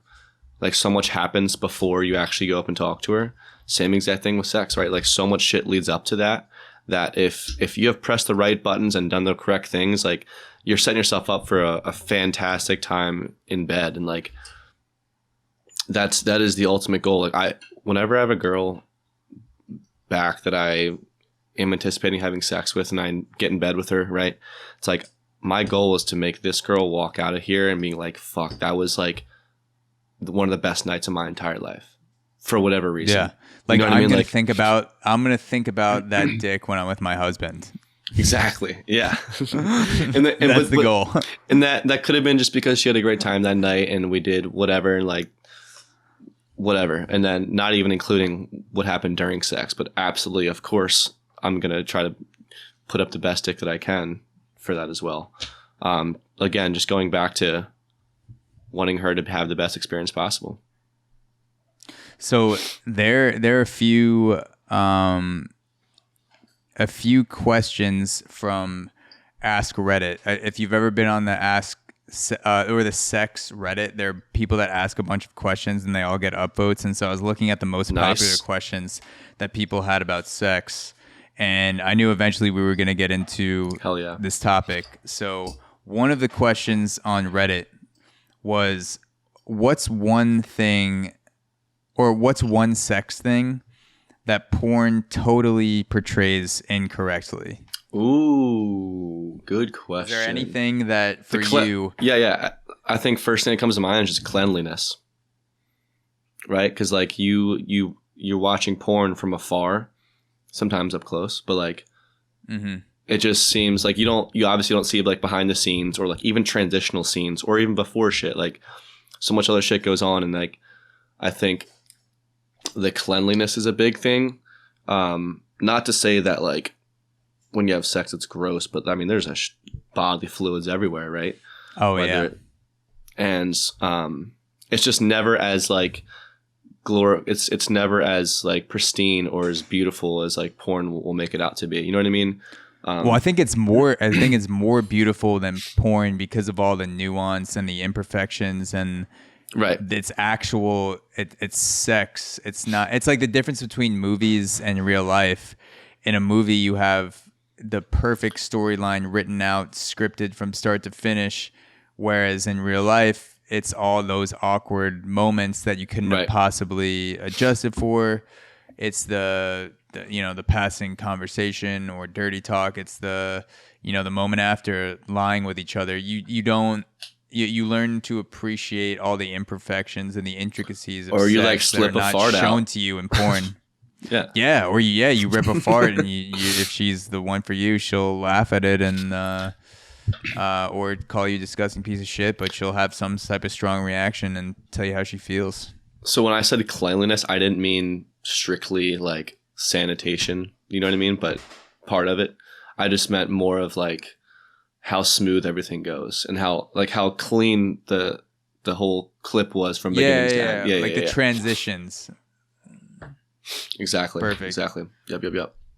Yeah, no, it's always the transitions in porn, and a lot of it is cuts too. Like it'll just cut to another scene, and so I didn't know until I started listening to podcasts with porn stars when I got more interested in podcasting, and I was like, fucking Johnny Sins is doing a podcast. Like I'm definitely listening to this shit. Or there's been like I forget, but a few porn stars have been on Logan Paul, and they're talking about all the different dirty, unclean, just like imperfect shit that goes on behind the scenes, and like a guy will come 6 times during a scene, but they cut that out and then he just come back like he's fucking for the first time, and he'll do the money shot at the end, or maybe they film the money shot before because that's like his first load, and that's gonna be the best one, and then they act like it's 30 minutes into the scene, and like all these things where you're just like, god damn, these dudes are lasting for fucking 45 minutes, and which some of them, they definitely are. If you do it for a job, I'm sure you build up a stamina for it, a skill, like any skill. job. But yeah, it's like I thought that if I'm gonna answering this question for me, I was just gonna ask you the one thing that porn totally portrays incorrectly, I would say. Everything in porn that depicts a guy going down on a girl is always very violent with the tongue, and you can see the entire tongue. Like he's almost like if you're watching this on YouTube, it's like literally like full extension tongue, like flicking as hard as you can. And so that was what I thought that you had to do when you were going down, is like your tongue full extension, like out of your mouth. If you were having a camera on it from the side, like you should see your entire tongue, and in reality it's like, no, your face is buried in that shit, and like you can't see. They're doing it for the camera angle. If you're most of the time when you're going down on someone and it feels good, it's like your entire face is buried. You can't really see shit because your tongue is gone, or it's flat, or it's in another angle. But it's like all these things that look good for the camera that actually detract from pleasure. It's because whether it's the position or like where you are, like banging in a fucking back of a bus most of the time probably sucks way more than doing it in an actual bed. But when you're younger, you're just like, fucking bang bus, dude. Like, can't wait till I get to college and I'm just fucking bitches and buses going around Richmond and back of cars. Yeah. No, those are good answers. I feel like they're both objectively true. Yeah. Also, I would say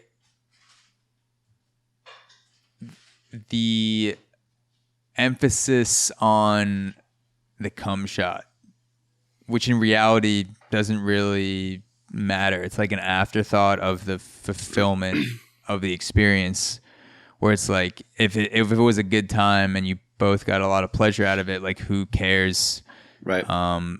Like what your of course cum shot looked like. Of course, pregnancy, yeah, like all those things you have to worry about, like STDs. But it's like the perfect trajectory of like the fucking cum shot laying on her chest or her face. Yeah. I mean, of course, you got to dramatize any ending for a porn scene, so it makes sense. But yeah, I agree with you. It is kind of overdone, because at the end of the day, it's kind of just like it just happens. Often much quicker than you'd like it to happen. So it's like you don't really plan for it, like they, you know what I mean? What do you do when you feel like it's gonna happen way before you want it to happen? Is there any go-to you have? Oh, absolutely. I mean, I feel like this is probably a widely held belief among the male crowd, but just like switching positions, right? That's an easy one. Or going down on her and eating her out kind of helps. Yep. Helps table that coming sensation, desire.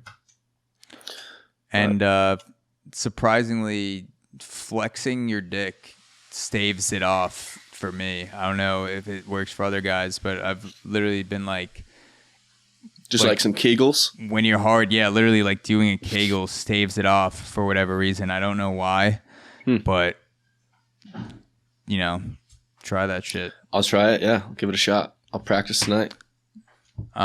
What's something that you tried once during sex and thought never again? That's another question from Reddit. Oh, never again. You did it and you're just like, what? That's not for me. Pegging? No, I'm kidding. Double pegging? Single pegging's for me. Yeah, double is way too much. Yeah, I found out. I finally realized that 3 from the back and 2 from the front is where I cut it off. Little bit where too I much stopped to the handle. pegging. Yeah, 5-on-1 is too much for me. That's a good question. Damn. Do you have an answer yourself? What's something I tried once during sex and thought never again? I mean, because there's things that I've like done with different girls that have worked out with one and where it went tragically with the other, and it's like it just depends on how they take it and how the situation's going. I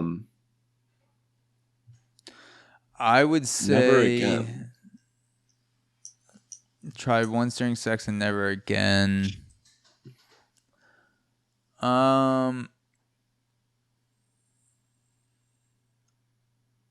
Something that comes to mind is taking too long of a break to make sure that the environment or scenery is right.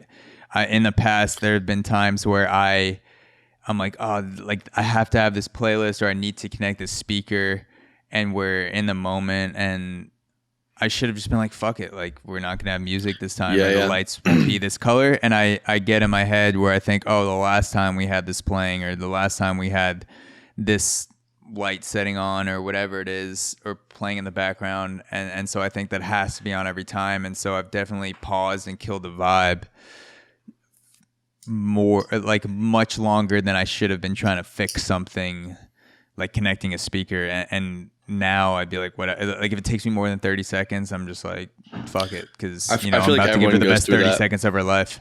Exactly. I feel like everyone goes through that though, to some degree. You know what I mean? That we care too much about the situation or making it better than just worrying about actually getting in the actual business. Yeah, dude. I don't think I have an answer for that one, honestly. As shitty and as lame as that is, unless one might come to me later. No, it's not lame. Save it for, we'll do round 2. Do round Perfect. 2 and Perfect. next time. So something I wanted to end off on, if you're cool talking about it, is the story of you getting headbutted. Oh, I don't know. Okay. I don't know if you have any sort of legal things lingering that you are not allowed to talk about it publicly or something like that. But Nope. I thought in the last, 10, 15 minutes, because you do it. definitely went through a unique experience that every guy goes through in their head. You get headbutted at a fucking bar and you think like, this is exactly what I'd fucking do. And I just like put this guy in a motherfucking body bag and slap my cock on his face and, ship him to the morgue. So you got headbutted at a bar. I'll start it with that. So yeah, I'll just run through a quick synopsis of the situation. What happens? Break it down. And I'll ask you questions about it. Cool. Yeah. If I'm given too much or too little detail, just let me know. I'll switch it up. Mm-hmm. So this was first or second weekend of August. It's me and 3 other buddies. We go out to the bars. Pretty casual night, and I think we actually called at like 1 a.m. to go back. So relatively early for a night out at the bars, right? And so I step outside with one of my buddies to get an Uber, and we're like right in front of the bar, and we strike up conversation with these 2 girls right there who were also waiting for a ride. Weren't aggressively hitting on them whatsoever. It was actually just like the most casual conversation. Mm-hmm. Just like they were in the vicinity and you were exactly making polite conversation. Both ready to go our separate ways, go home. You know what I mean? Just kind of getting to know each other casually for probably 5 or 10 minutes. My other 2 buddies are still inside. So it's me and my buddy talking to these 2 girls. And out of nowhere, this kid comes up. And one of the girls is like, oh, shit, it's my distant cousin. And we're like, to myself, I was like, damn, if, that reaction that she just gave tells me that this kid is, she obviously doesn't like him to some degree. Yeah, but anyways, if someone has a negative reaction to a family member, there's some past negative history there. So he walks up to the group. So there's 5 of us now, me, my buddy, these 2 girls, and the kid. And we're probably 30 seconds, a minute into the conversation, just like very small talk with him, which my buddy was probably leading, actually. He was talking more so to the kid than I was at all. And then out of nowhere, this kid took a phone call from one of his friends and said on the phone, he's like, yo, this kid's trying to get his ass beat. And we're like, is he talking about one of us? Like, what?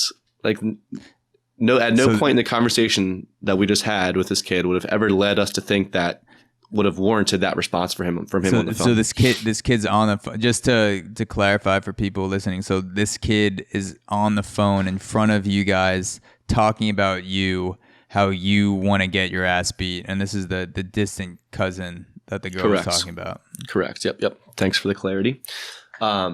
So he hangs up, and naturally my buddy starts chirping him because he's like, dude, what was that about? Yada, yada. It kind of escalates. I look at the kid who's directly to my left. My buddy was to my right, and they were arguing. So I was like in the middle, like kind of not trying to separate them, but I was like, I look at the kid, I'm like, dude, stop. Like, we're about to leave. Like, can we just, what are we doing here? He looks at me and says, oh yeah, and then just headbutts me. And he was probably, 12 to 18 inches from me, from my face before he did that. So I had absolutely no time to react or defend myself. And it was just the most outlandish, unwarranted thing ever. Like I was in shock for a good 3 to 5 seconds after it happened.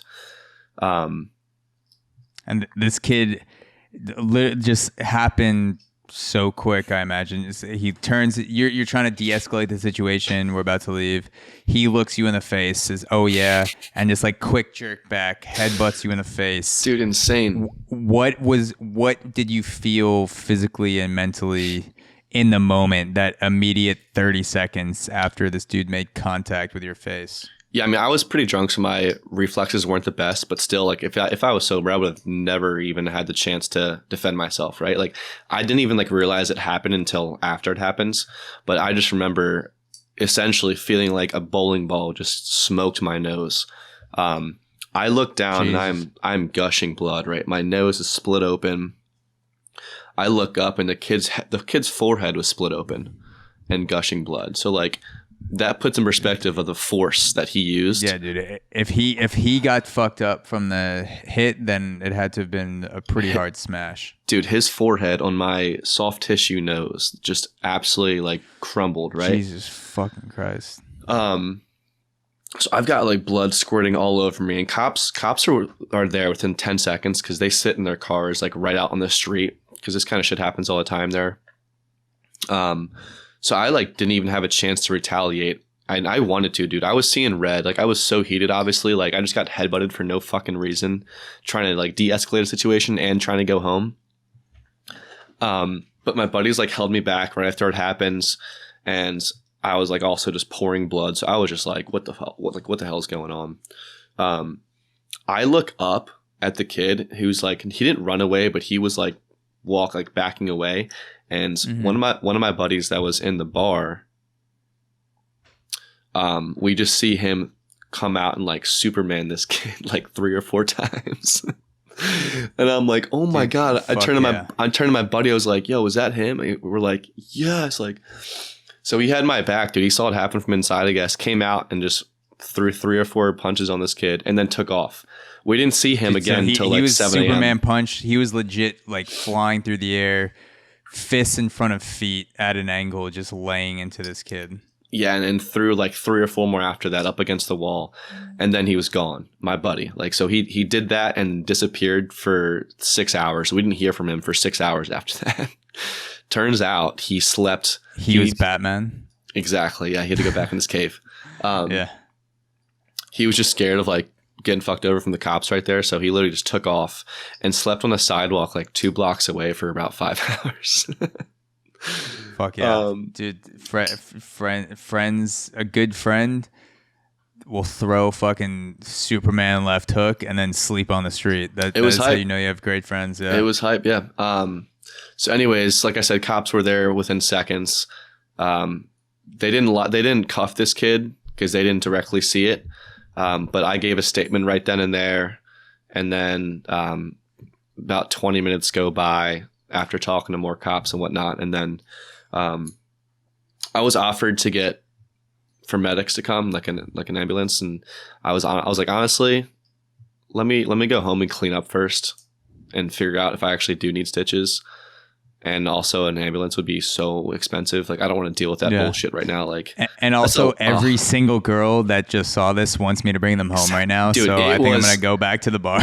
And dude, it was packed outside. Like it was, there was probably like, you get in the ambulance, but you tell the guy in the back, you're like, do I have a +5? Can I just bring like the closest 5 to the hospital with me? Yeah. How much room we got in here? Yeah. So that was it, dude. We decided to go back to my place and then the ER. So we came back to my place, like washed up, and then was in the ER from like 3 a.m. till 9 a.m. 4 stitches, complete shattered nose showed up on the X-ray, and it was kind of a nightmare. Yeah, pretty wild though. You know what I mean? Just a lot to process. Didn't you say he was trained to headbutt you? Like he was a Marine acting on training or something like that? Yeah. Like he was taught to headbutt people? He's a 23-year-old Marine. I found that out after the fact. And I have a buddy who was in the Navy. And so he was telling me, he was giving me like the inside scoop on just how different branches are treated among others and like how they're viewed and whatnot, and just little things here and there. And he was like, Marines are you know, part of their training is to be able to use a headbutt when they feel like they're threatened or when they're not in like an aggressor situation. Like if they're, what's the word I'm looking for? Like a combat aggressor. No, when they're fight like or flight, something like that, or when they're at a disadvantage. Let's just say that, right? Okay. When they're at a disadvantage, they are taught to like headbutt. And this kid was probably like 5'10", maybe like 170, 180. I'm 6'2", 200. My buddy's 6'4", 240.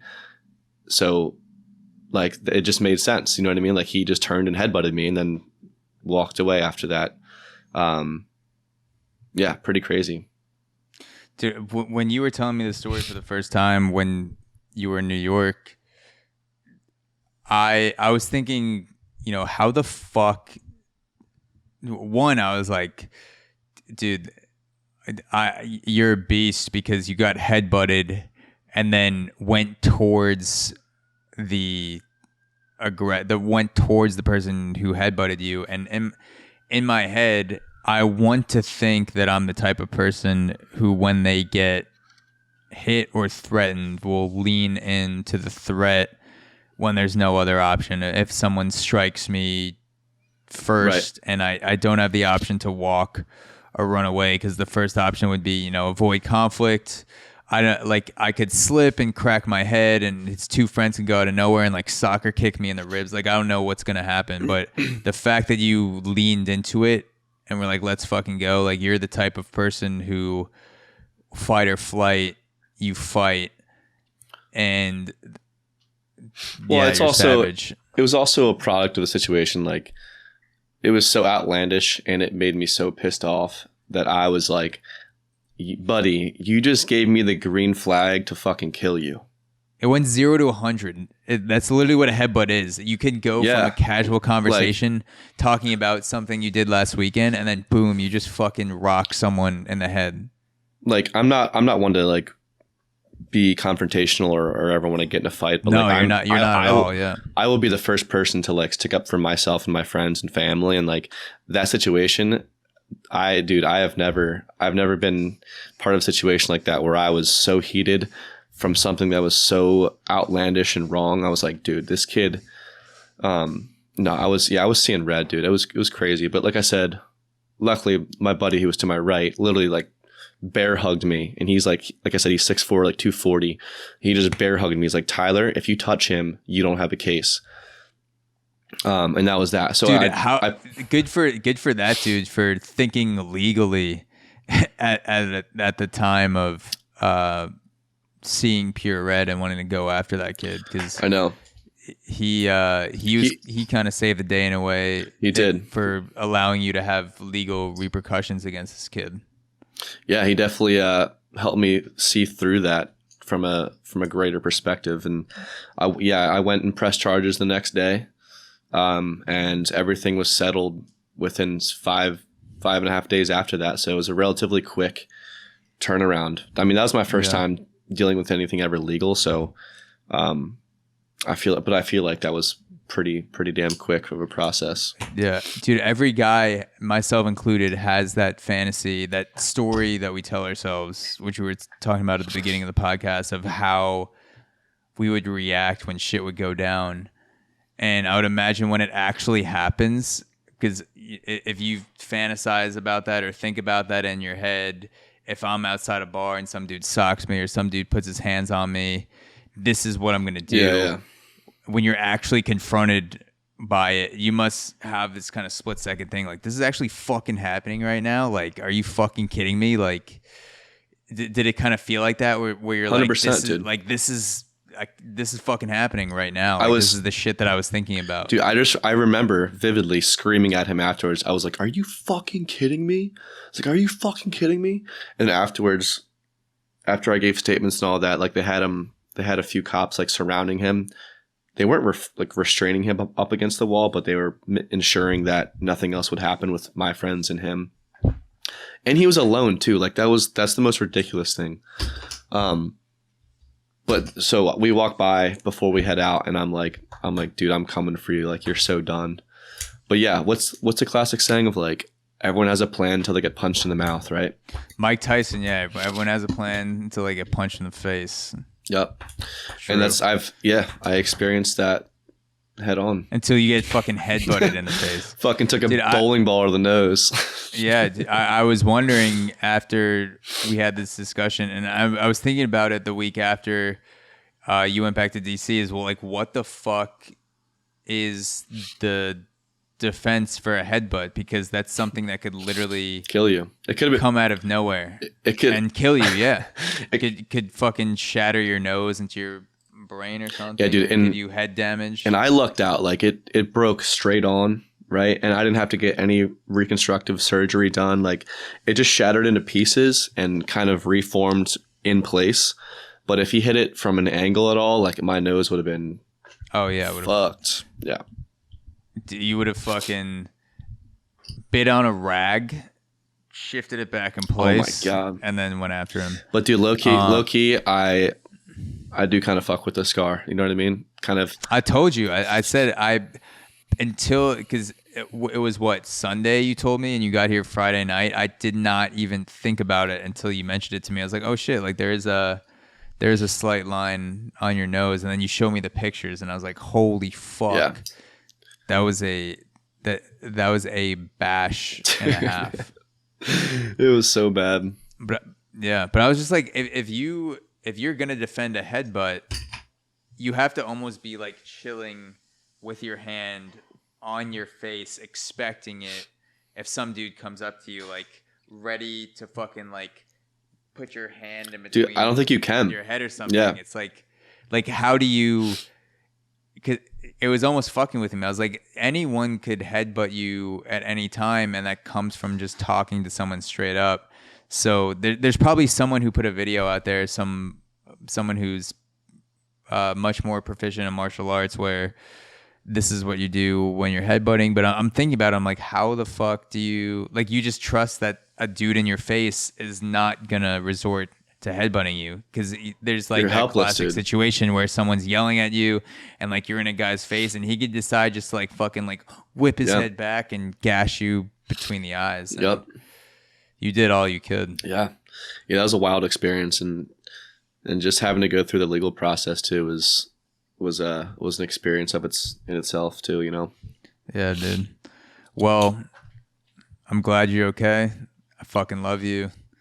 I cannot wait until the next time you're back in New York. I'll be down in Tyson's Corner this weekend actually. So if things align, we'll meet up. Hell yeah. And yeah, dude, I'm thank you again for taking the time to hop on the podcast. I'm so glad we got the chance to talk about some of the shit that we talk about just normally on the phone or in person. We could record fucking 100 podcasts on dating or sex or baseball or whatever. Like, just I feel like we always get in these intense, dude, there have been philosophical discussions. Countless times where we're like, damn, this would have been some awesome content to put out there. So dude, this was fucking awesome, and now we have one. So I definitely regret. I know people will enjoy this. I regret standing you up 16 different times before I came on here.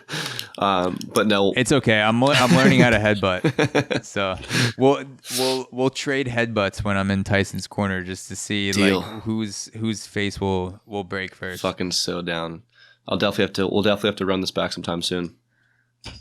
100%. I hope I gave you the podcasting bug in a way. You're a great guest, and you articulate your thoughts very well. And we didn't even get into baseball shit, which I had at the end. But I was like, let's get into the headbutting story. We could do another fucking 5 hours on baseball. So we can do that. You give us any topic, we could talk about it forever. 100%. And that's why we're homies, bro. Thanks for having me on. I appreciate it. Peace. Later.